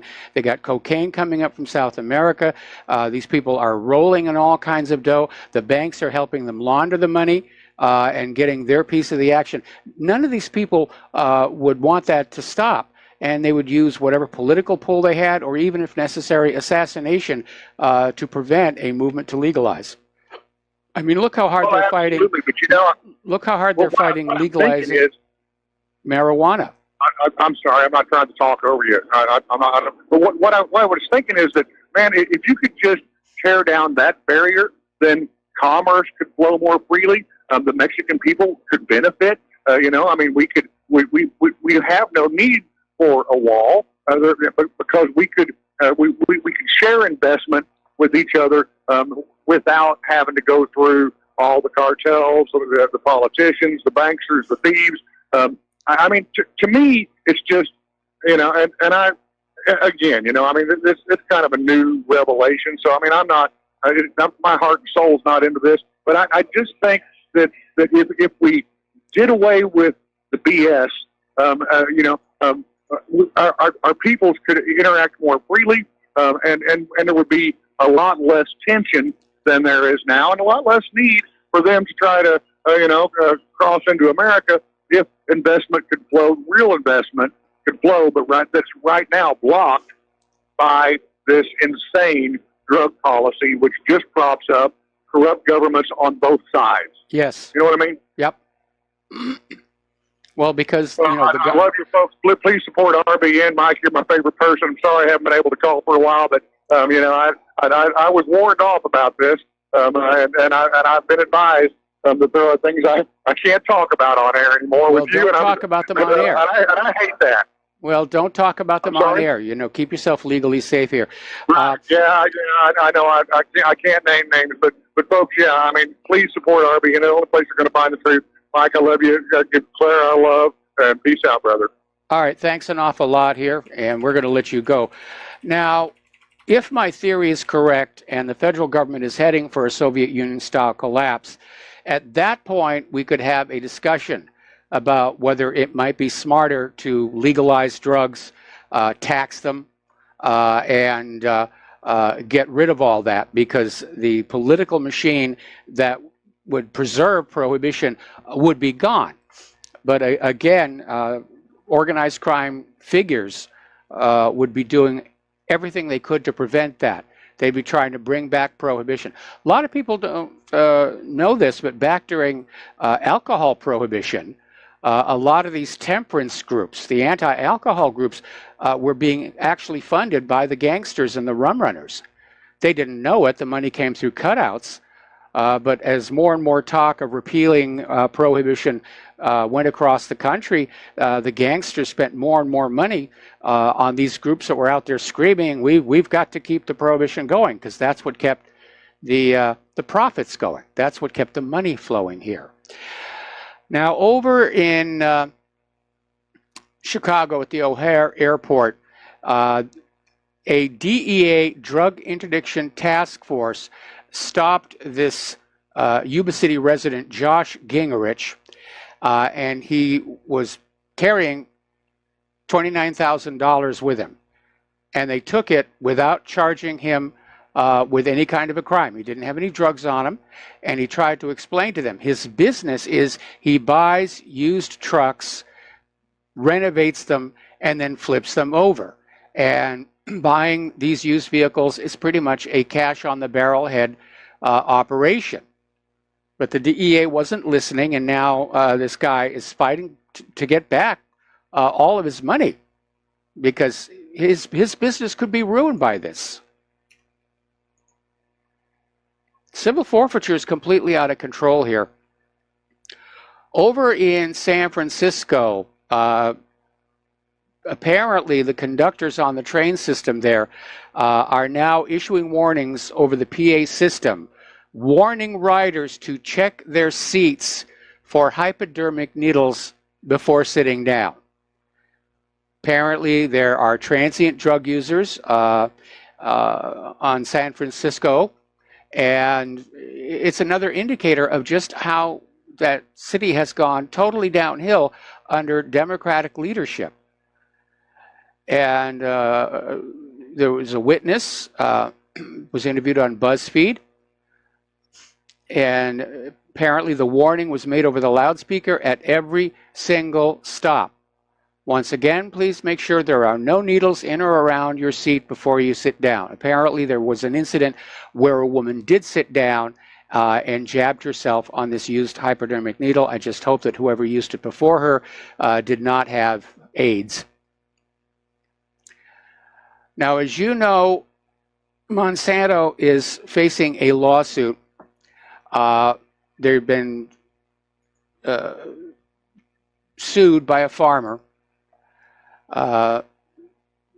for basically not being forthcoming on the risk of cancer from their products. Remember how Monsanto fought tooth and nail against the World Health Organization when it wanted to come on out and say glyphosate is a probable carcinogen. And I'm sure that the World Health Organization would have said it's a definite carcinogen. But Monsanto's lobbyists and lawyers got to back off and said probable, which to me is still stay away. So apparently there was this individual, Donna Farmer, who leads the chemical company's deceptively named Product Safety Center, and who's been a lifelong nemesis of environmental, safe food, and farming advocates. And she's been called as a witness on this case. And basically, Monsanto fought farmers' subpoena to a standoff in Missouri Supreme Court.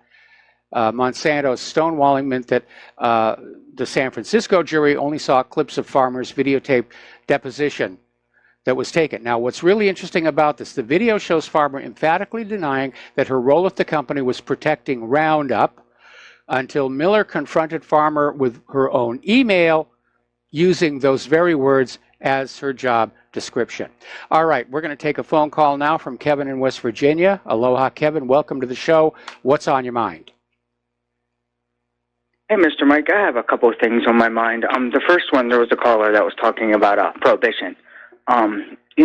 My question is, they followed the Constitution at one point and wrote alcohol prohibition in and then took it out.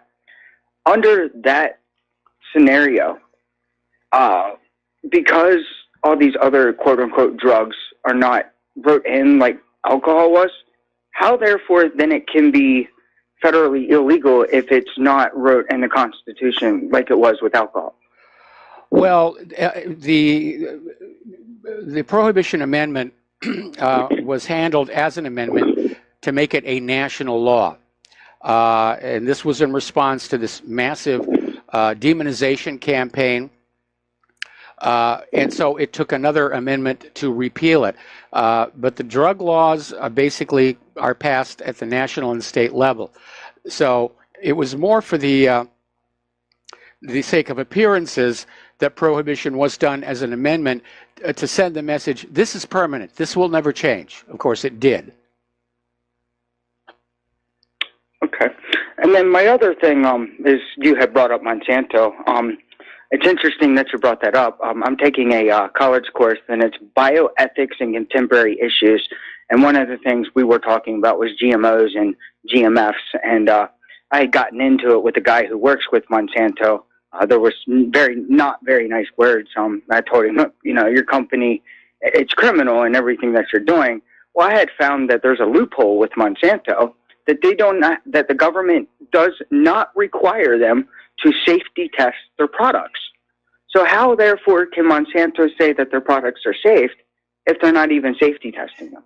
Well, actually what goes on is the U.S. government now allows all of these companies to do their own safety tests, and then the FDA and the USDA just take them at their word. Now, we know that Monsanto shortchanged their safety tests on glyphosate. They ran a rat study that ended at 3 months, and the rats were destroyed. The French study had the rats live out their entire lives and discovered that starting at 4 months is when all the medical problems and the tumors showed up. So obviously these companies like Monsanto, they have a financial incentive to rig their own safety tests, while the government just sort of looks the other way when the reports come on in. Wow, to me that sounds so criminal, because people's lives, that's putting people in danger or at risk, or, where in the world is the ethics nowadays? That's a big problem. We, as a nation, our society is breaking down. We've lost our moral compass, and that is because of our desperation to just get some more of that ink and paper stuff. Right. And I have one final question, and I don't know if you'd be able to answer it. I see, you talk about a Soviet-style collapse, and you're absolutely right. I was just wondering what type of timetable you wanted to, if you could put on that. It's really hard to say, because when you're trying to prognosticate the future, you're doing it on the basis of the government and the economy following certain rules. But we're at a stage right now where they're constantly changing the rules to prolong, the agony, if you will. I'm surprised it hasn't happened already. We could see it happen as soon as by the end of this year. It may take another year after that, but I do think it is inevitable at this point. If the rest of the world dumps the U.S. dollar all at the same time, that'll bring down the U.S. economy, and that'll probably bring down the government with it. If we get into these ridiculous wars with Russia and China, we're probably going to lose those. That'll bring down the U.S. government. Okay? Yes, sir. You have a great day. All right. Thanks an awful lot, Kevin. We're going to let you go, and the phone lines are open again. All right. Little interesting story down in Argentina, where apparently at the Buenos Aires police station evidence lockup, 1/2 ton of confiscated marijuana went missing. And apparently the 8 police officers in charge of this lockup insisted that it had all been eaten by mice.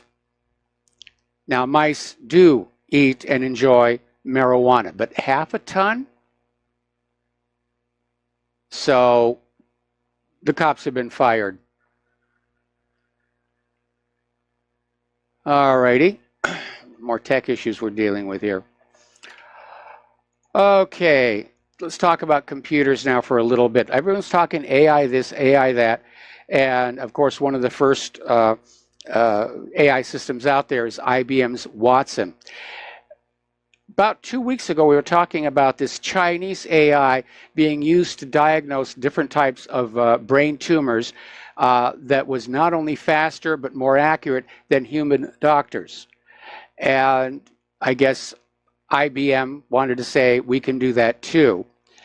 And so they had IBM Watson diagnosing cancer, but it didn't work out. Apparently there's some internal documents that got leaked where IBM Watson made several unsafe and incorrect treatment recommendations to cancer doctors. Apparently they're actually using the technology. It's actually out there and they're using it. So an investigation by Stat News, which got the files, revealed the problem lies with the AI system being carelessly trained. Rather than being taught to diagnose people from real cancer cases, IBM Watson was instead trained using synthetic records by the company's engineers and doctors working at the Memorial Sloan Kettering Cancer Center in New York. Garbage in, garbage out. Now, real medical data is difficult to obtain for privacy reasons. However, relying on fake data, not a good idea. We'll be right back after these commercials. And aloha, America. Welcome back to our show. We're talking about computers and technology here. Now, security researchers at Check Point have discovered a massive network used to launch a malvertising campaign. And apparently it was a network of 10,000 WordPress sites that were compromised. And this thing was delivering 40,000 infection attempts per week from this campaign, which they're saying is still active. They're trying to figure out, how to come up with a way to block it, how to sterilize it. But basically, they reckon the criminals are getting a decent return on their ad spend so they can afford to outbid the legitimate publishers.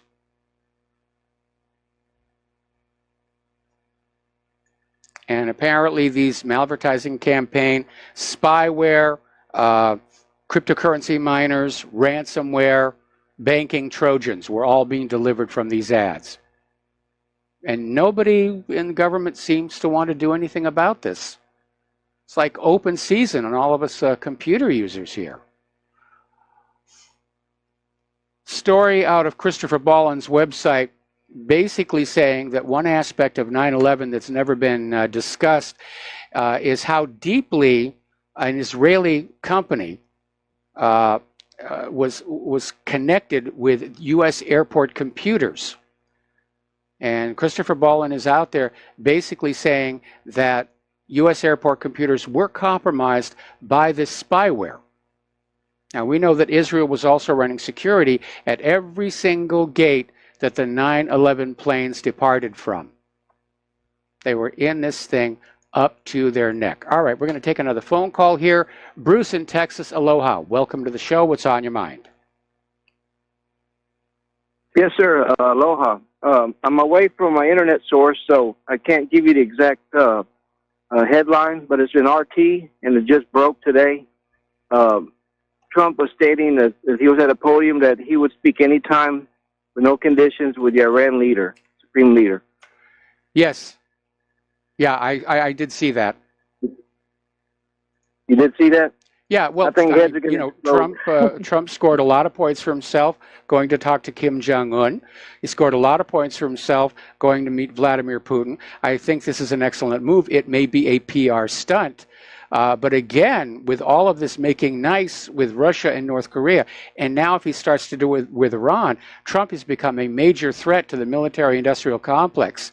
And I don't think he really appreciates just how these people will respond to that threat. Neither did Kennedy. Kennedy, I don't know. You know. Yeah. He may, has already thought about that. I think he's just been peeved. Maybe he's just doubling down, on his agenda.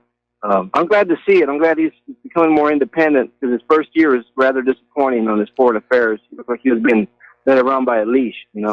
Yeah, I agree with you on that one. But again, we're still hearing talk of an actual military attack on Iran's nuclear facilities as early as next month. But if Trump talks to Iran's leadership and they have a handshake and they walks away, I think that would be a good thing. There's no reason to make war on Iran, certainly not that benefits the American people. This war is all about what currency Iran's oil is sold for. This war is about putting Iran under the slavery of a private central bank. It's about basically crippling Iran as a regional political power to make Israel happy. And, of course, the fact that the U.S. government notoriously carries grudges for a very, very long time. And there are many in the U.S. foreign policy establishment who have not forgiven Iran or the Iranian people for kicking out the Shah of Iran back in 1979. Just like they haven't forgiven Cuba for kicking out Batista all those years ago. Yep, you're right. And anytime peace with Iran is mentioned, they immediately bring out the photo from 1979 of the embassy employees in blindfolds. Yep. But they did find a lot of spying was going on there by putting together. They shredded the documents, but it was the old-fashioned shredder, and they were able to get a lot of embarrassing information that was going on there. Yep. But anyway, if Trump has a summit with Iran, I'm going to bring out the popcorn and the beer and just watch the festivities on the news. It will be a good thing, and I hope Trump does travel to Moscow for a meeting. We know that Putin is coming to the U.S. for a meeting. It's probably going to be after the first of the year. Mm-hmm. All righty. Sure, thank you. All right, thanks an awful lot. And it may be grandstanding. We know that after Trump's meeting with Kim Jong-un, Mike Pompeo went back to the hard line. You got to do what we tell you to do.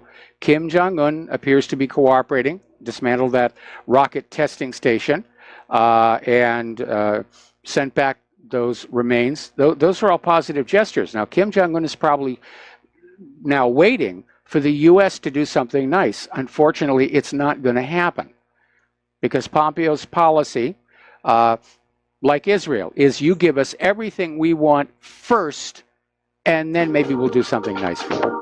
All right, we're going to take another break for commercials. We'll be right back. Aloha America, welcome back to our show here.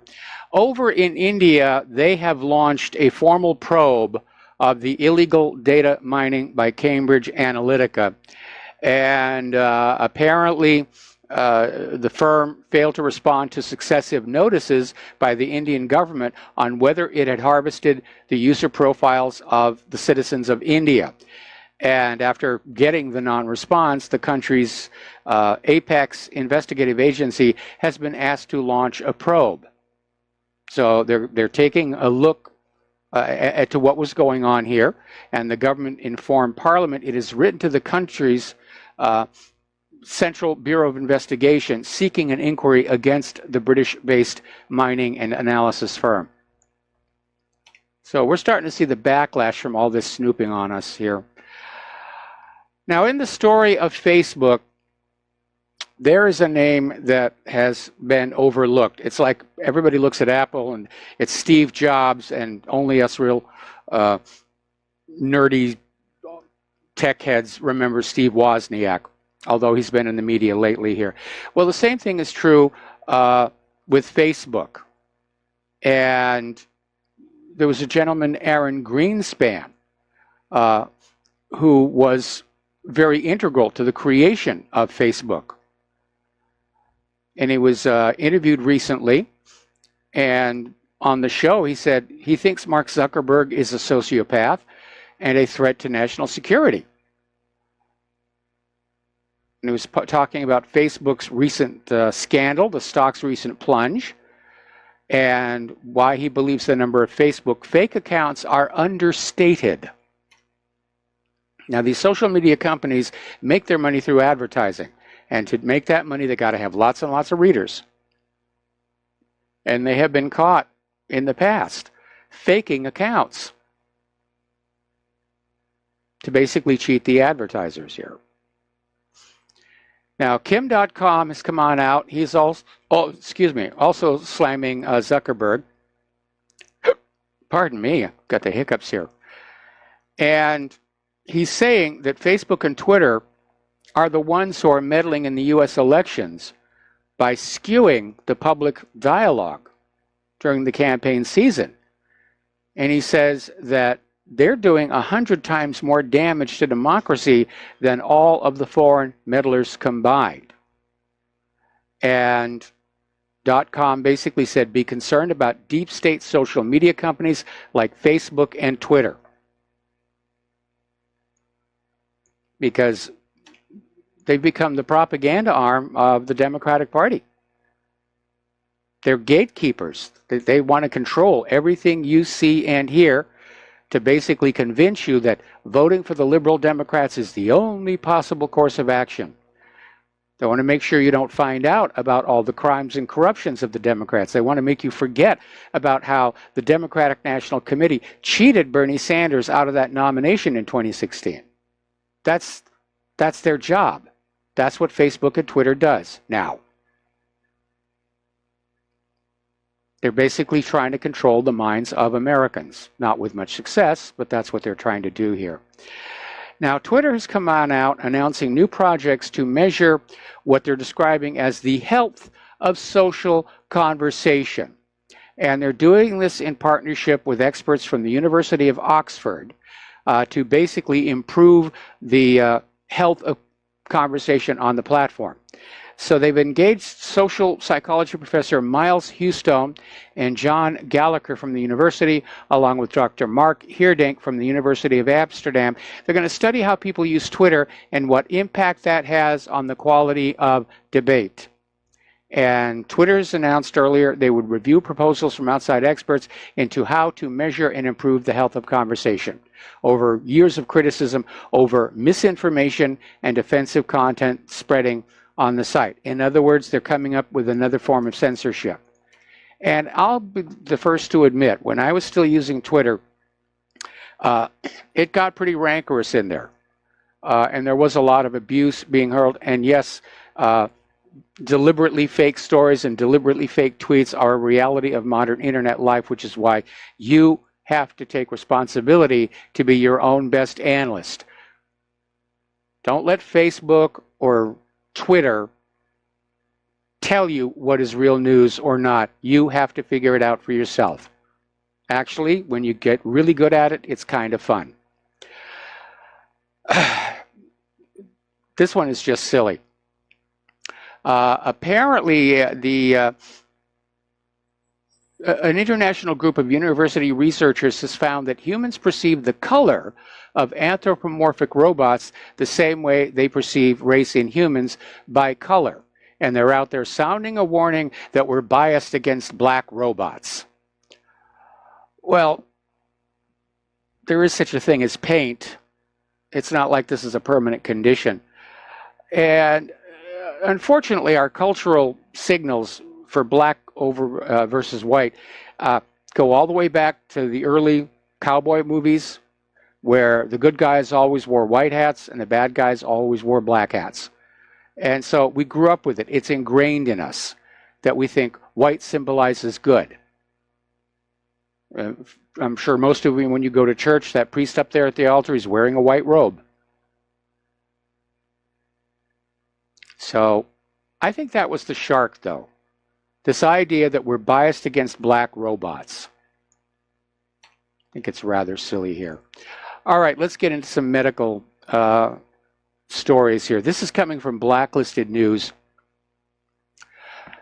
And it starts out by mentioning that there was this law passed in 2016, which basically hamstrung the DEA, and it has not been repealed.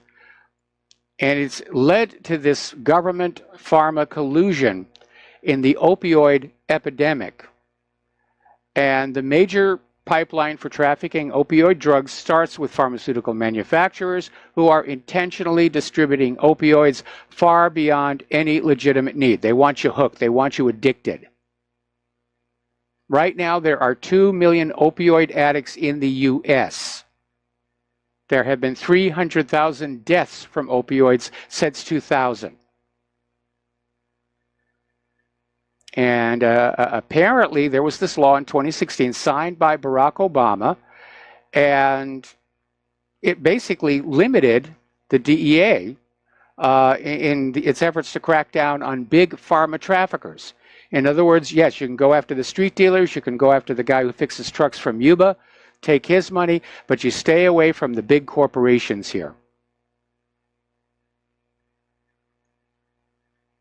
So it is terrible, and it is a crisis with the opioids here. Now, interestingly enough, there are editors of 2 of some of the most prestigious journals of medicine who are starting to take the position that evidence-based medicine might not be trustworthy or even true. And they start out with all of the conventional wisdoms that we were told that turn out to be completely false. Remember when we were all told that butter was a sure way to guarantee an early death? Now we're hearing it's not so bad after all. Eggs have gone from being a recipe for high cholesterol to nature's perfect food. And when it comes to medicine, it's even murkier. Do statins and antidepressants save lives or take them? I mean, statins especially have turned out to be a complete failure.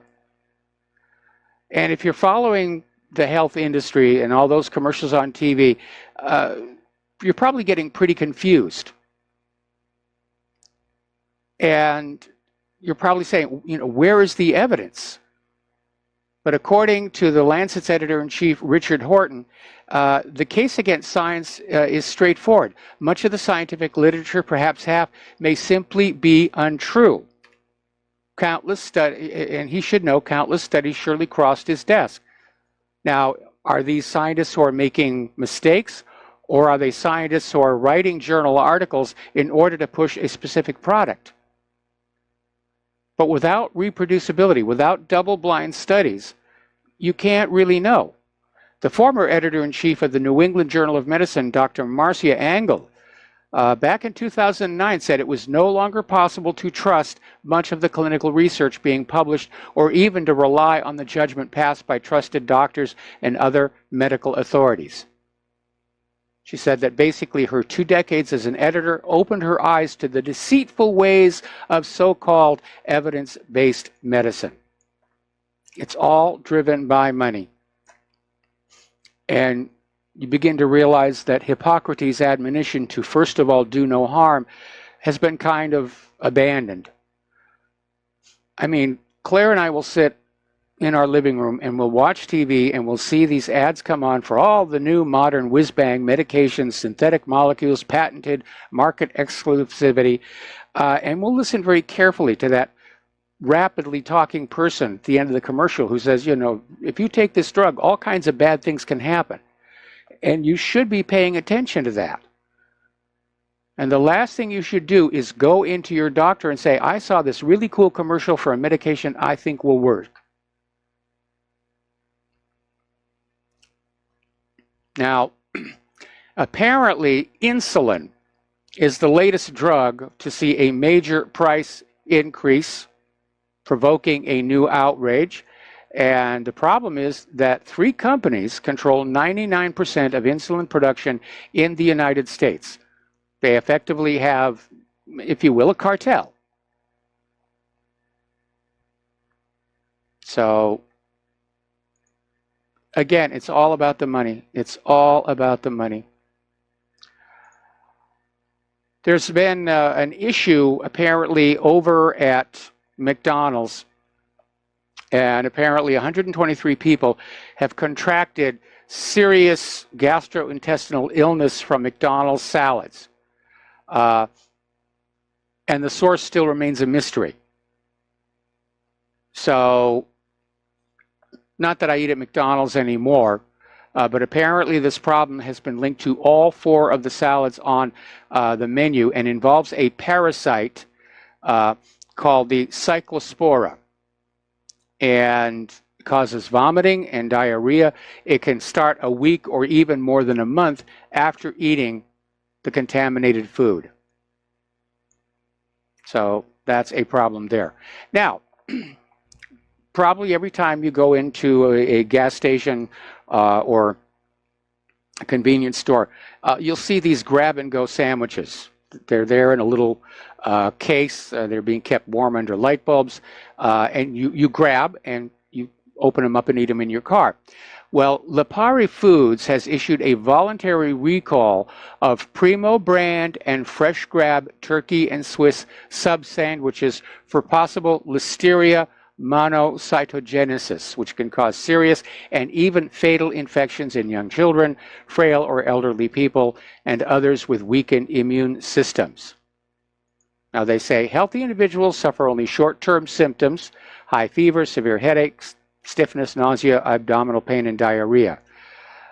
The products were produced on July 17th and distributed to food service and retail stores throughout Florida, Illinois, Indiana, Kentucky, Michigan, Minnesota, Ohio, Pennsylvania, Tennessee, Wisconsin, and West Virginia. All right, we're going to go ahead and take a phone call from Mateus in Canada. Aloha, Mateus. Welcome to the show. What's on your mind? Hey, Michael.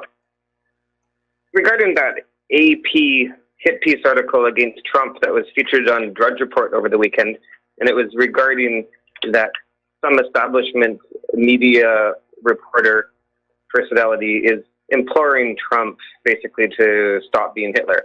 And I just wanted to point out a couple of things about this article. That one thing, it's saying that there is no such thing as this fake news, that's just all made up. And then it proceeds to produce fake news. And one thing, as it said, is that America's #1 export is democracy, like a big whopper there, like fake news. Yes. And then the other one, it said a slightly 1% more intelligent and subtle, saying that Trump says that media is the enemy of the people, when in fact what Trump is saying is that fake news is the enemy of the people, which is fair because propaganda is something that you normally would be doing against your enemy, like a foreign competitor country. And if you're doing propaganda against yourself, you're kind of drawing a line in the sand, kind of you're making your own people kind of like your enemy. So if someone inside your own country is propagandizing you, then that really is kind of your enemy.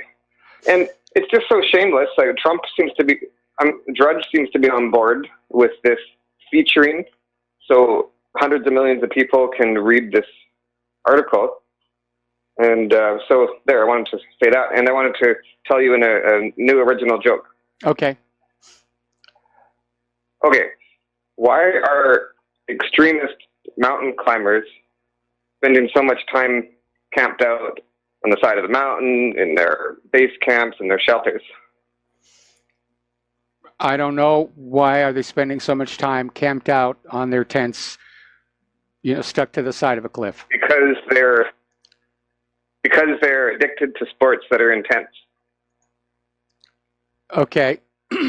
I got it. Anything else?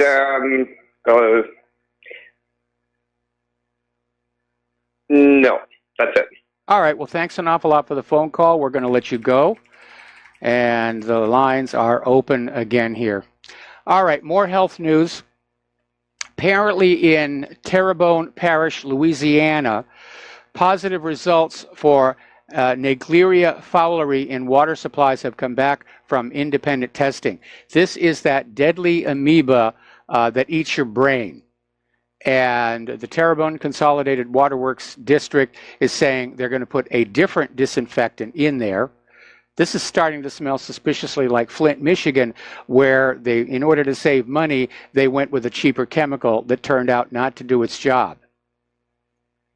They're not taking care of the American people. They're too busy taking care of the war here. Over in Michigan, in Kalamazoo County, water tests are showing man-made PFAS chemicals in the drinking water in 2 towns, 20 times the safe level. So it is, it's really just crazy here. It really is here. By the way, Iran is labeling all GMOs, probably another reason why the U.S. wants to declare war on them. So we're coming up here on our last commercial break. We've got a caller waiting on the line, and we'll get to that as soon as we come back from these words from our sponsors. Aloha, America. Welcome back to our show, last segment of our program on this Monday. And let's go to the telephones to Al in Canada. Aloha, Al. Welcome to the show. What's on your mind? Hi, Mike. I hope you're doing well. Yes. I kind of missed, the earlier part of your show. I'm going to have to watch it, I guess, on YouTube. But I sent you a video link to a local, like a city's news outlet, and they were the first ones, and I think, to show the unredacted video. When I say unredacted, like the face wasn't blurred, of somebody in the midst of a quote-unquote hate crime. I don't know whether you watched it or not yet, but I've watched it a few times. And right at the end, like where you actually see this guy saying what he says, I don't want to say it, but I'm going to have to. He says, "I'll kill your kids." He's got a big smile on his face, either like he would enjoy that or this is staged. Well, I'm kind of, I don't know anymore. I don't know what to believe. Because, I've put the story up at what really happened so people can look at it and decide for themselves. I have not watched the video myself. I won't be able to until after the radio show is over. Yeah, it is disturbing, to say the least. But,